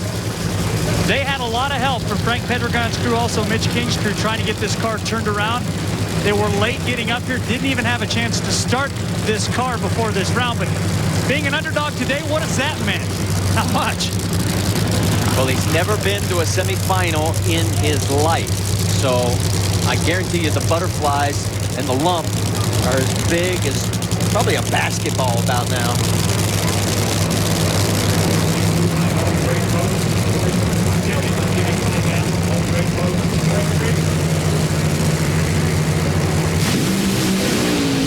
Here we go. Jack Wyatt is on his way to his first ever semifinal. Las Vegas, head for whoever's the underdog in the next round, folks. Bet on it. Unbelievable. That's putting it mildly, Marty. I mean, Jack Wyatt, what can you say? He had a 3:02 line. I mean, he was late. Tim Wilkerson was 1/1500 of a second off the starting line ahead, but it went into instant tire smoke. And what can you say? Tim Wilkerson, even though it hurt the parts on the other end, is into the semifinals. So, we're all trying to catch our breath here, quite frankly. I mean, none of us, we thought it was going to be eventful, but nothing like this as we get ready for Gary Scelzi and Tommy Johnson Jr. Now, there is Scott Palmer's pits, and they're in uncharted territory as they're trying to get ready for their first semifinal. And, you know, this 75-minute turnaround, the more times you have to do it in race day mode, the harder it gets. So while they continue to work, we'll figure out what's going to happen with Gary Scelzi and Tommy Johnson Jr. You know, for Don Prudhomme, victory number 101 will have to come courtesy of Tommy. You know, it was such a historic moment. Think about this. When Don Prudhomme won here in Top Fuel at Bristol in 1967, one of those 100 wins, Tommy Johnson wasn't even born yet.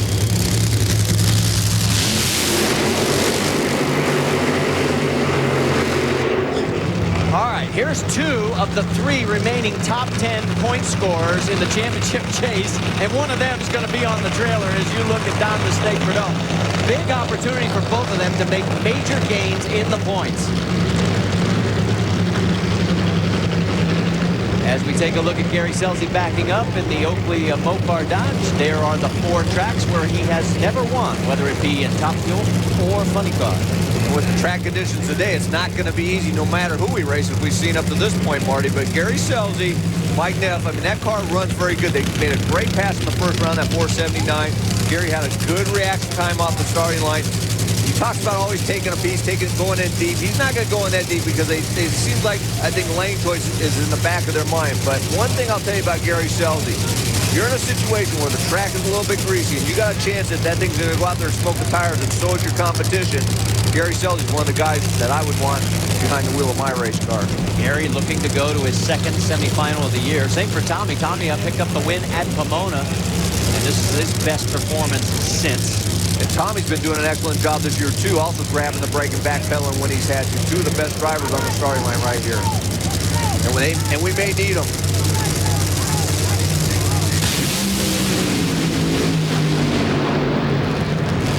Tire smoke, and the win light to Gary Scelzi. 5:13 to a 5:18. Both cars started to haze the tires about 3/4 of the way down the track. Yeah, I mean, Tommy just started to haze the tires just a little bit sooner than Gary, and that was the difference because, I mean, Tommy had about 1/100 of a second advantage off the starting line, pretty much dead even by driver standards anyway. And then at this point right there, you saw Tommy starting to haze the tires. It looked like he backpedaled and got to recover a little bit, but Gary did a great job. Let's go to the far end. Yeah. Jack Wyatt, now you know who you're going to run against in the semifinals, but these are uncharted waters. Are you up to this? Well, yeah, I really think we are. You know, we've been preparing this for a long time. You know, it's just great to come out and race with these guys. You know, if there was ever a Cinderella story, you know, it would be one how me and Robert Chestnut and Race Girl got together, how this all came about, and the things I put together just in the last year. The support I've had from the fans and my corporate sponsors, not only the associate sponsorships. It's just really great to come out here and run. I'm really excited for them more than I am. Hey, the race car ain't running really pretty, not as a Maria backing us up, but it's pretty good. Did you get a chance to warm up this car between rounds? No, we did not. We did not start. Well, we just kind of run a little behind, and we don't have a big staff, so we had help from Mitch King's crew. Hats off to them guys, and also Frank Pendergon's crew came over and helped us. So we thrashed out. We just took a chance. It was starting to run. It did a little better. We'll just keep stepping on it. You better get down there and get to work. Thank you very much, man. Thanks. There are a lot of guys that aren't used to this that are getting to work. There's Gary Scelzi as we take a look at the semifinal matchups.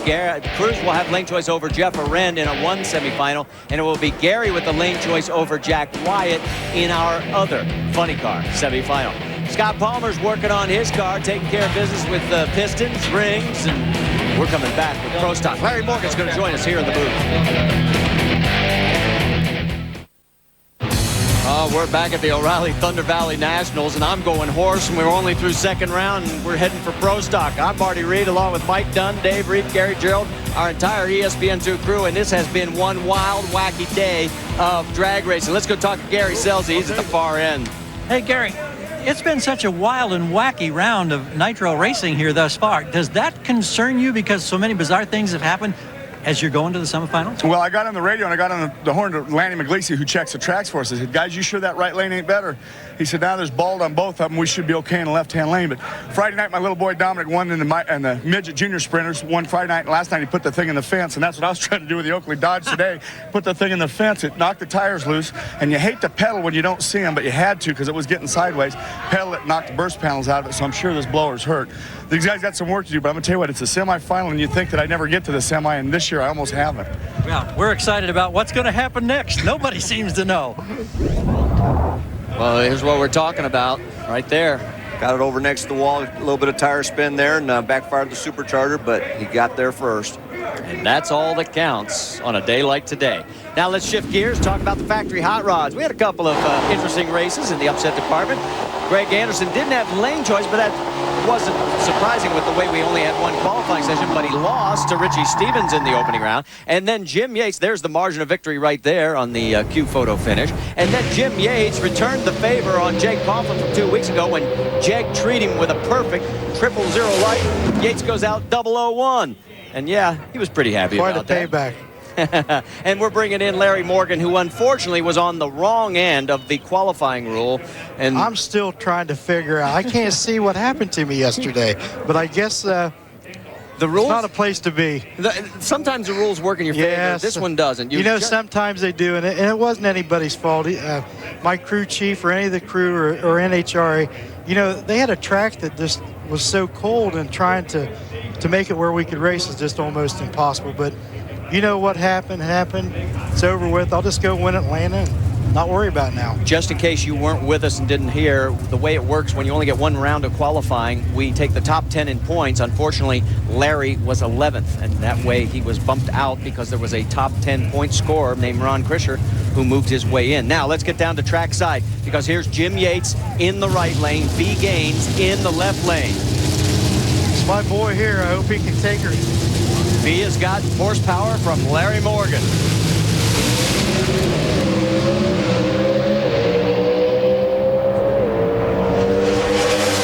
Yeah. Well, guess what? How about that? V's into the semifinal, 6.804 to a 6.805. Look at the reaction time. Yeah, I want to tell you what, that guy done his job. He's an awful good person. I'm sure glad to see he's here.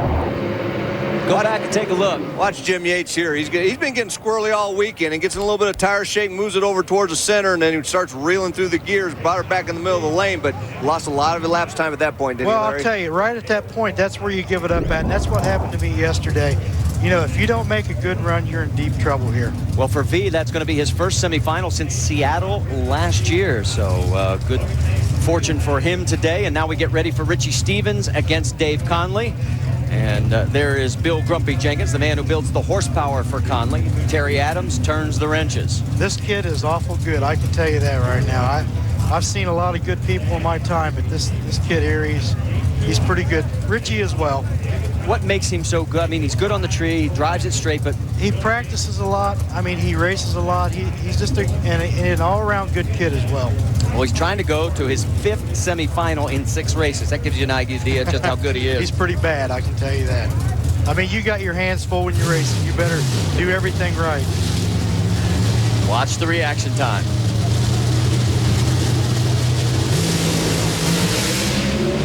Advantage Conley.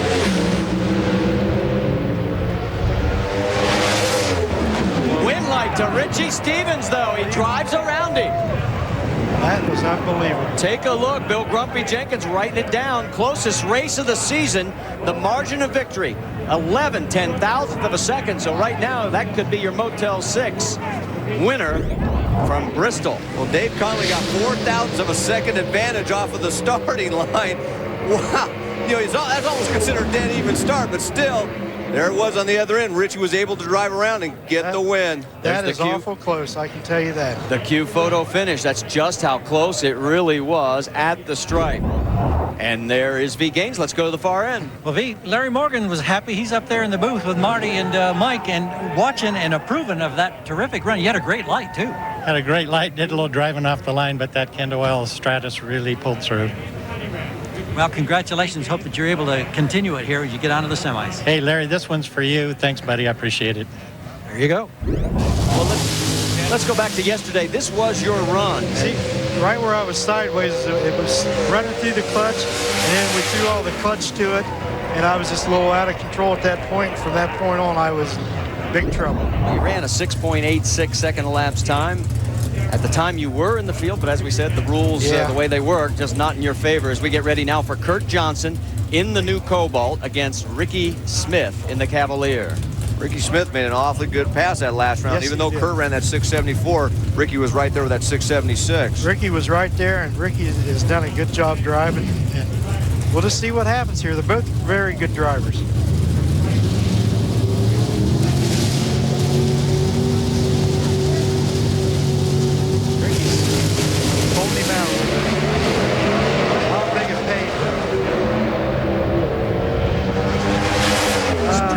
Backfires on Ricky Smith as Kurt goes 6.74, was first off the line, and Kurt must like these new body styles. Maybe they ought to bring one out every race, because remember, when they brought out the Cavalier, he won in that one. Now he's in the semifinals with the brand new Cobalt. Gary? Well, the new Cobalt is in, and the new bodywork for Richie Stevens is in. We may have a showdown of new bodywork here, but that was a really good, close drag race. Your thoughts? That was, man. I saw him over at the corner of my eye coming on me at the end, but luckily we got the win light. It feels good. We haven't been to the semifinals in I don't know how many years, and just to get a win out here from Mopar and keep the Stratus out here alive feels real good.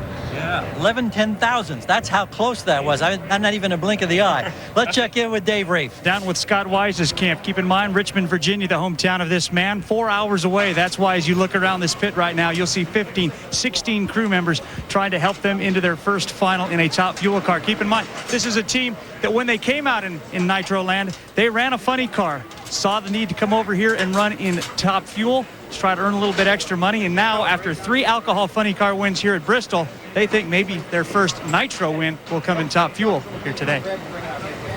And they made the switch from funny car to top fuel at this very race. As we're back on board with Jason Line, he's going to try and keep Warren Johnson from taking over the points lead with Conley out of here. There's Greg Anderson already on the sideline. WJ with a round win here retakes the points lead. Warren's tough right now, I'll tell you that. Advantage starting line, Jason Line. You saw him twitch though. Here comes the professor. And Warren's got it, 6.71, a new track record elapsed time, 2:03 and change. Greg says we got work to do. How about that for WJ? 986 and 60 foot. How about that for an old guy? That's what I like. Man, did he read that racetrack or what, Larry? He's awful good. I'll tell you, you got to give him credit for the year he had last year and come back and be on top. The guy's done a fabulous job. That's a great job. 986 and 60 feet. That's the key, getting that car to launch. We know WJ's got the horsepower on the other end, but he's got to get the setup right. Boy, he nailed it on that Boy, run. he sure did. You got to give him credit. That group's doing an awful fine job right now. Take a look at the Q photo finish, and you'll see that's how close it was at the stripe, just about the front quarter panel on the Grand Am. Let's take a look at the semifinal matchups. And with lane choice, it'll be Richie Stevens going to his first semifinal since he won Englishtown back in 01. And then in the other matchup, WJ over his son, Kurt. That's going to be an interesting battle. Hey, Larry Morgan. I better get to work on V's car. Yeah. Larry, I want to thank you so much for stopping by. Thank you, guys. I'm not coming back anymore. All right. We understand. We don't need to see you back. There's WJ. Okay, we'll talk to him when we come back here at the O'Reilly Thunder Valley Nationals. Stay with us. Man, the excitement doesn't stop.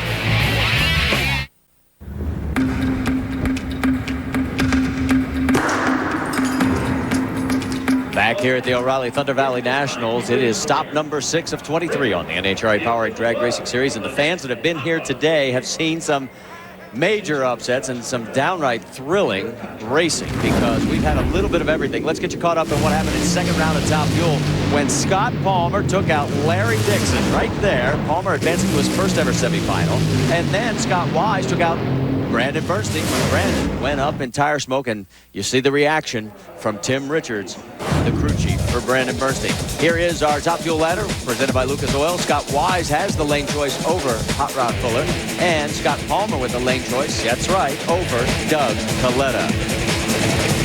And as we get ready for Scott Wise, there he is. He's going to be over in the right lane against Rod Fuller. And Scott, he has been to one other final in his career, but the 3 of the 4 in this semifinals, only Doug Coletta has ever won a race as a professional. So I'll give you an idea. In fact, Mike, you mentioned it, the 246 round wins for Doug, 30 for the other 3 combined. Boy, as we've been seeing today, anything can happen in these kind of conditions. And both these guys have had good cars today. So this is anybody's race.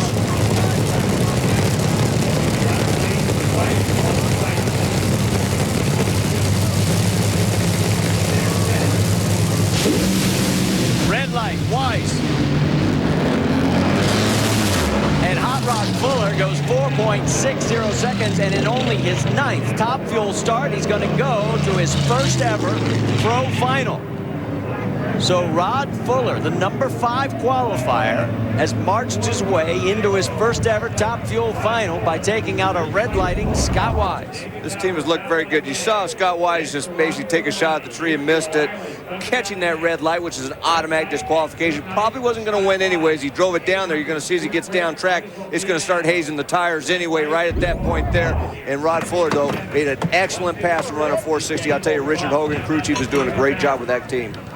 And let's get a quick note from Dave. And that's exactly what Richard Hogan was looking for. Said they had a major clutch malfunction in that second round. That's what they replaced, and that is exactly what they thought this car would do, respond exactly the way it did.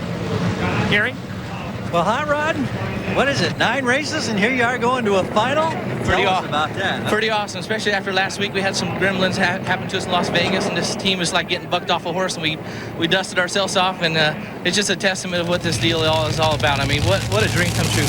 Just to even make it a final of the Top Fuel race, and coming from the sports and race, and having a great company like Valvoline support me, man, I'm excited as heck. I can say with very good reason. Now we're about to find out who he's going to race against. Well, we should point out, Rod does have 13 wins as a sportsman racer, but as we heard, it's going to be his first ever pro final.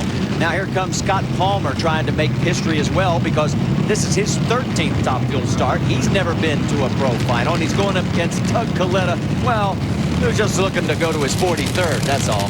It's interesting, up until this point, all the fuel cars with lane choice have been choosing the left-hand lane, but so far, both Top Fuel teams that have had lane choice have chosen that right-hand lane. I don't think there's a big difference in the lanes right now. There's probably different characteristics where one might be a little bit better in the middle than the other because of the bumps, or one's a little bit better on the starting line. So it's we've seen good runs in both lanes today. Down right into the cockpit area of Scott Palmer. The butterflies churning. The deepest he has ever gone in national competition. And Scott Palmer's been doing very good on reaction times today. He's been very consistent and very quick. And he's going to have to try and do the same thing again here against Doug Collette, who's one of the better leavers in the business.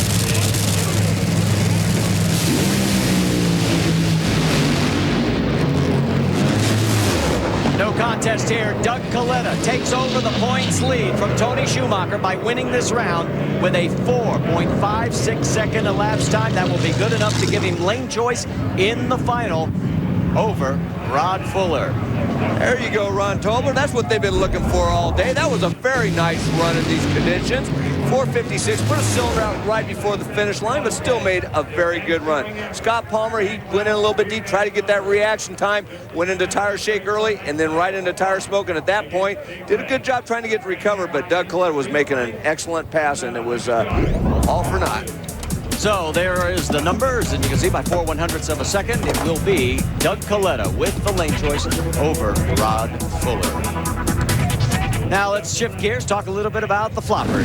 In funny car action, if you missed the second round, Jeff Ahren and Eric Medlin, and Ahren with sparks flying from underneath the car, takes care of business. And then Jack Wyatt takes care of Tim Wilkerson. Got awfully close to the center line, but managed to hold on. And then this was the action back in the pits, and they had a lot of work to do, Mike. Well, and it's a situation with a team with a very low budget. They don't have a lot of inventory of parts back in the trailer, and if they do, a lot of times they don't mix and match, and you got to make changes, and it just takes you a little bit longer. But they're thrashing hard, trying to get that thing back up to for the semifinal match. And they will be next up, as you see. And let's go talk to the new points leader in Top Fuel.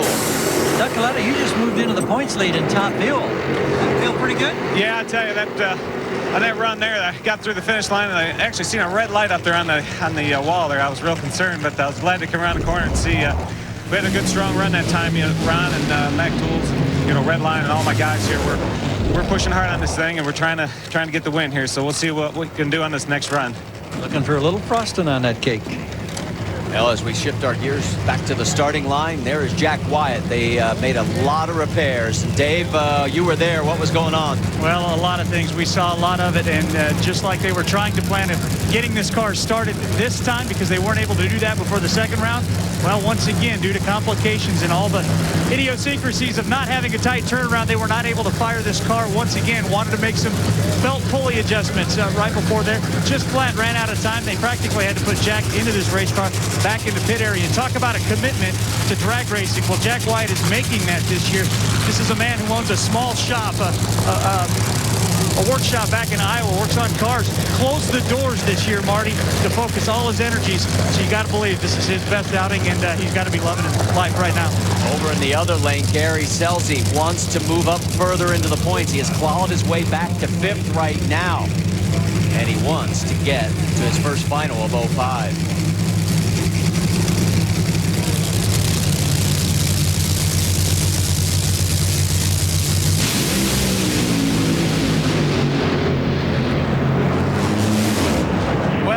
Gary Selzy and Mike Neff and the team just spoiled Cinderella's dream for Jack Wyatt with a crushing 481. You saw the cylinders out on Jack's car at the hit of the throttle. Really not much of a contest here, but the tip of the hat to Jack and his team because they went a lot farther than any of us ever expected. Yeah, nothing to be ashamed of by that team. Jack Wyatt, like you said, just the fact that they got up there and got to the semifinals, great job. But what can you say? Gary Selzy and that team, you watch Jack Wyatt drop some cylinders. It looked like it just gave up the ghost early in the run, but a 481 by Gary Selzy and that team was just an excellent pass for the semifinals. And there is Gary at the far end of the racetrack. Get that big wiener out of the way. He looks like he's that side. Was a little hooked with one of the devices. First time he's ever gone to the final here at Bristol. He has never won at this track. And who's he going to face? Will it be Jeff Ahren in the CMKX mining machine, or will it be Cruz Pedregon in the Advanced Auto Parts Monte Carlo as the body comes down on Cruz? And a big round here for Cruz. Believe it or not, with a win here, he can move into second place ahead of John Force in the points championship chase.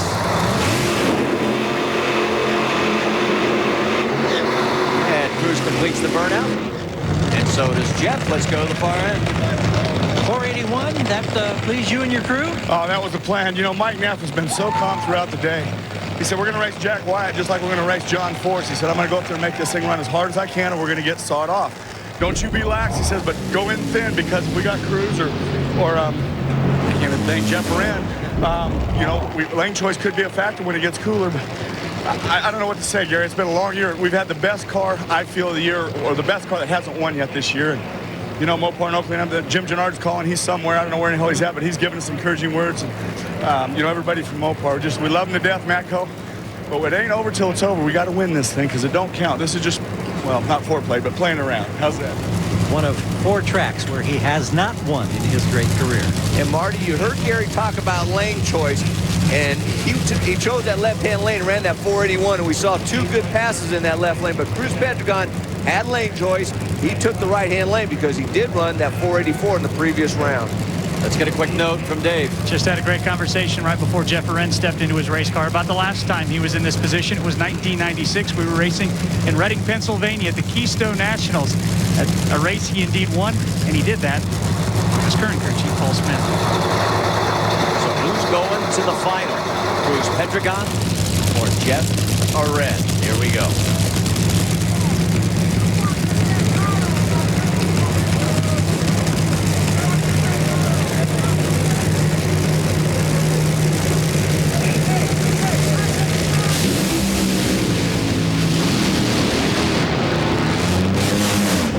Saw it. Cruz blistered the hides in that right lane that he chose, and it was Jeff Wren running a 4.90 second elapsed time. So Gary Selzy and Mike Neff have the lane choice that they wanted so desperately. You know, I know you ran a 484 in that right lane before, but when you see 3 cars go down that left-hand lane and run those kind of numbers, I think I'm going to be moving over. And I don't know if the lane bit Cruz or what, but obviously he smoked the tires at the head of the throttle, and Jeff Wren went right down Broadway and into the final round. Well, for Cruz, his trip to his 50th career final is going to have to wait because Jeff Wren, as we pointed out, for the first time since '96, is going to the final. Now, we saw these sparks before. Take a look here. Coming out from underneath the car, Mike. That's usually from the clutch, bell housing, and you know, maybe some little titanium sparks there, or actually, you know, the centered iron clutches. I mean, they are working that clutch a lot in the early part of the run to keep from smoking the tires. But hey, you know what? It's working for them. That's what it sounds like when you are on board with Cruz, and we'll just have to wait for another day. There's the lane choice going to Gary Selzy. We'll talk to Jeff Wren when we come back, and we'll also have Pro Stock, the factory hot rods, here at the O'Reilly Thunder Valley National.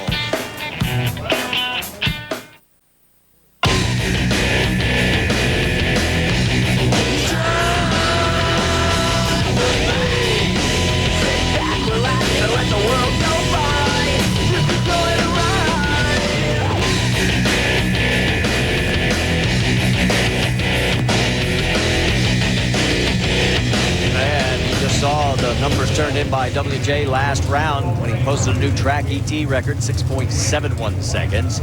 Pro Stock on the line. Let's talk about what happened last round, because it was Richie Stevens and Dave Conley in the closest finish so far this year. I mean, all of our professional categories in the top 3. 11th, 10,000th of a second, Richie takes the win. And then here is the 671 run for WJ, taking out Jason Line, and with this run, retaking the points lead from Dave Conley. So there were the numbers on the board, and now we come back to the starting line, where Richie Stevens looking to go to his first final in Don Schumacher's colors, alongside V. Gaines. V. Gaines' last final was Dallas, 2001. He beat Tom Hammonds in that one. Richie's last final, Englishtown, the same year, 01. Here we go.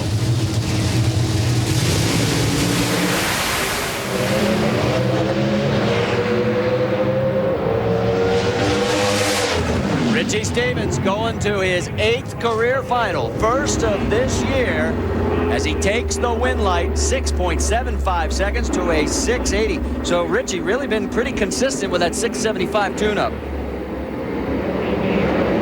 Now, as he coasts on out, let's put a period on Funny Car and talk to Jeff Wren. Gary? Jeff Wren, you told me earlier today, he says, I want to be talking to you a lot today. Did you know something that none of us knew? Who knows? You know, I got a lot of faith in our team. They're running really good. Again, what can you say about ZMKX and VF Trucking? But how about Powerade and NHRA? We got to give one for them, because if not for them, we won't even be here. Well, you got a chance now to go get yourself a Wally. Sounds like a good deal to me. Maybe another deal like 96 in Maple Grove, right? That's right. All right, thanks, guys, for everything. Back on the starting line as we get ready for Warren and Kurt Johnson. That win by Richie Stevens moves him ahead of Jake Coughlin into 10th place in the points and gives Don Schumacher his first Pro Stock final round appearance as a team owner. So a little more history being made as we get ready for WJ and KJ. Who do you like in this one? I like WJ because he's got that right-hand lane. The Pro Stock cars really seem to like that, and they've been two things I think that they like about the lane. The 60-foot times, they can get more aggressive. They've had better times in the right-hand lane. And if you also watch that left-hand lane, about the third to fourth gear shift points right in there, there's a bump there, and the Pro Stock cars seem to be getting a little bit loose out there. So I think that gives WJ an advantage right there. Grand Am versus Cobalt. Who's going to the final?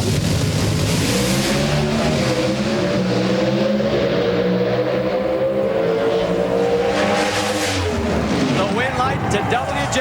Wow, what a great race. Both of them run 6.75 seconds. Warren 2 1/1000ths quicker in the elapsed time market, and he was actually first off the starting line. So by 16 1/1000th of a second, he wins at the stripe. WJ always races the kid tough. He's always got a great reaction time against him, it seems like, and this was no different. Since that was just a great side-by-side drag race with a margin of victory right there. And there is the Q photo finish. So Warren Johnson goes to his 146th career final, and he'll match up against Richie Stevens. And the lane choice will go to Richie by 1 1/1000th of a second. That could be a factor. All right, we got pit flash going on, and that is Jeff Arendt's camp, as they are already hard at work, getting ready for the final. And there's Gary Selzy's crew. Stay with us. We're back here at the O'Reilly Thunder Valley NHRA Nationals, getting ready for the finals of this very exciting day of racing. What a number of upsets. If you have not been with us, you have missed some of the most spectacular side-by-side, unexpected key moments that we have seen. Take a look here. Give you an idea. That's Scott Palmer, left side of your screen, taking care of number 2 qualifier, Morgan Lucas, in the first round. Then Palmer comes out in the second round and dumps Larry Dixon, going to his first ever semifinal. And Scott Wise, also in the second round in the right lane, takes care of Brandon Bernstein, the pole sitter, who had run 2 times straight down the track. In funny car, Jack Wyatt gets past Robert Height. He's on the left side of the screen, and he almost crosses the center line, but holds on. And then he goes to his first semifinal when he does it again, taking out Tim Wilkerson in the second round. Unreal. In Pro Stock, one upset that was worth noting in the first round, Greg Anderson, the winner here last year, he's out of here, courtesy of Richie Stevens in the first round of competition. Let's talk now about our Castrol startup of the day. This is where we take a look at the best reaction times in our 3 professional categories. In Pro Stock, Jim Yates did the number on Jake Coughlin in round number 1 at a 001. Remember, 3 zeros is absolutely perfect. Top Fuel, Doug Coletta was tops with an 055 in round 2. And Cruz Pedregon up against John Force in round number 1 cut an 060 lights. So it's now time to hand out the Wallies. Who's going to get it in Top Fuel? Will it be Doug Coletta or that young man called Hot Rod Fuller? And in funny car, Gary Selzy looking to go back to the winner's circle. Or will it be Jeff Arendt for the first time since 1996? Then in Pro Stock, the kid, Richie Stevens, going up against the professor, 61-year-old Warren Johnson. You're looking at the oldest winner in NHRA history, 61-year-old Warren Johnson. He's going to go up against the kid who was the youngest ever national event winner back in 1998. Richie Stevens was 20 years and 1 month. That was in Pro Stock. So these two going head-to-head to see their road to the final. I think Warren Johnson, I believe, has a better car, but I still believe that right lane is a little bit better, and Richie having lane choice is a great equalizer. This should be a good race. Richie's already gone into pre-stage. Warren taking his time. Now, will there be any kind of... Nope, going right in. Richie's in first. Here we go. Red light, Richie, and that's exactly what he did against WJ the last time he was in a final.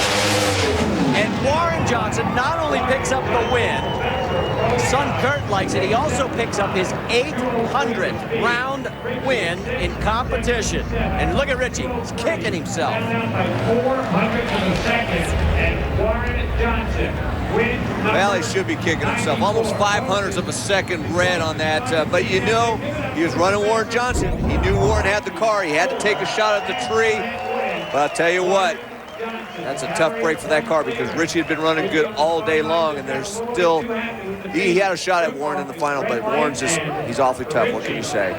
And that's now 56 wins for the Pontiac Grand Am and denies Don Schumacher a page of history as he has yet to win in pro stock. And for Warren, he's got his 94th career win. And let's send it to the far end to Gary. We're scrambling a bit here, Marty. He's on the opposite side of the car here, and we'll get a word with WJ. The master continues to teach everybody, how good does it feel when you can get not only your 800th round win of this amazing career, but now your 94th career victory? Well, I really don't count those things because records are only meant to be broken. Surely somebody else will come along and break those just like I broke Bob's record. So that doesn't count. We're trying to win this championship, and that's the real bottom line of this whole thing. You know, they're throwing their best shots at us, but somehow we're surviving this. GM Goodwrench or GM Performance Parts Grand Am is, it's running pretty good, but we're going to have to tune it up a little better. Only pretty good. What do you do with all these Wallies, Warren? They make good firewood. Oh, my. Ouch. Oh, my. Now, the truth is, they're all in the race shop back at Sugar Hill, so he's obviously having some fun. Now, there's Jeff Aren's road to the final here, and he's up against Gary Scelzi. Aren trying to get his second ever career win. Scelzi going for his 30th. Gary Scelzi has a very good race car, had lane choice, chose that left lane like he ran that 481 in the previous round. Mike Neff, I think, has a very good handle on this race car as we look at him bring his driver in. But don't count out Paul Smith and Jeff Aren. Paul Smith, as savvy as they are, Jeff Aren's been doing a pretty good job driving, but Gary Scelzi is awfully tough right now. We talked about taking advantage when the door is open. If Scelzi wins this event, he'll have climbed his way back into 4th place in the championship hunt. Here we go.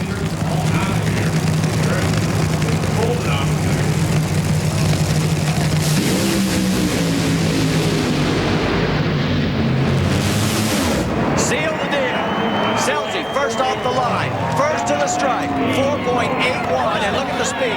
329.26 is a new track record here at Bristol. So Don Schumacher gets 1 out of 2 as his Mopar Funny Car team brings it home.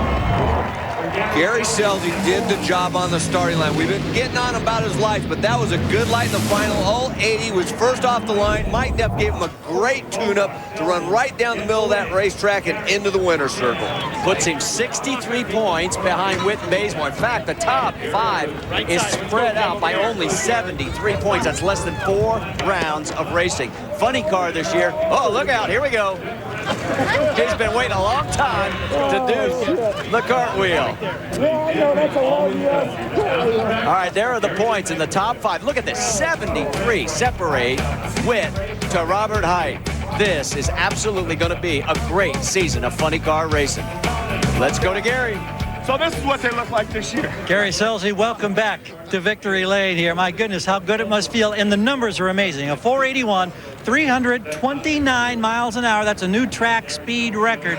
How good is all of those numbers? That Dodge is pretty fast, isn't it? You know, I got to tell you, we all know about the problems that we've been having supposedly and the rolling in and all that baloney. But Don Schumacher, you know, he's known for being a tough boss and everything. The man has never said anything but encouraging words. Jim Gennard, who's somewhere right now going crazy, I guarantee you. I can't say enough about him. Mopar, all those Metco tool distributors, I've been embarrassed to go to the damn, you know, the meetings for these guys and stuff like that. But it's just, Mike Neff has been so focused all day today. You know, he said, I'm only going to do what the car is going to let me do. And 329, I think he messed up on that one, don't you? Dominic, I love you. Good job last night. Giovanni, I'll be home in a couple days. Julie, I love you. I love you too, Big G. I love talking to you. Do you remember now, or do you know that you have just tied your car owner, Schumacher, for 5 funny car wins in a career? You're tied with the boss. Yeah. Hey, how about those guys, Jeff Aren and, you know, Paul Smith. He's a snake in the grass, man. that's one great tuner, and Jeff's a hell of a driver. If it couldn't have been me, I wish it was them. But I'm talking too much. I sound like Forrest. I'm so damn excited. Yeah! And as we get ready for the Top Fuel final, Jim Gennard is the owner of Oakley, one of the primary sponsors on his car, just in case you didn't know that. There you saw Rod Fuller's Road, and here is Doug Coletta. As Coletta going for his 21st career win, Rod Fuller going for his first as a pro.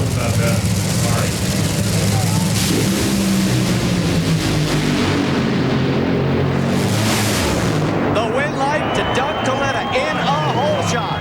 4.59 to a quicker but losing 4.58 as Doug Coletta first off the line, and hold on.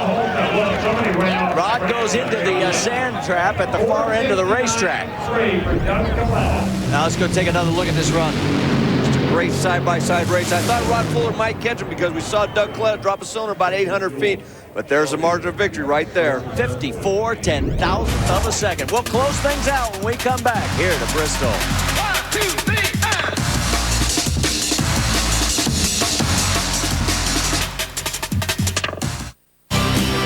And this is the ride that we had as we headed for the sand trap with Rod Fuller in the Top Fuel final here at the O'Reilly Thunder Valley Nationals. He's okay, and so is the car. Let's talk about 2 weeks from now because we'll be in Atlanta. There's the schedule. Saturday qualifying, May 14th at 7 Eastern. NHRA today at 11:30 a.m. Eastern on Sunday, May 15th. And finals, 7 Eastern, all on ESPN2. For more, just log on to ESPN.com. Let's go and talk to Doug Coletta. He's with Gary.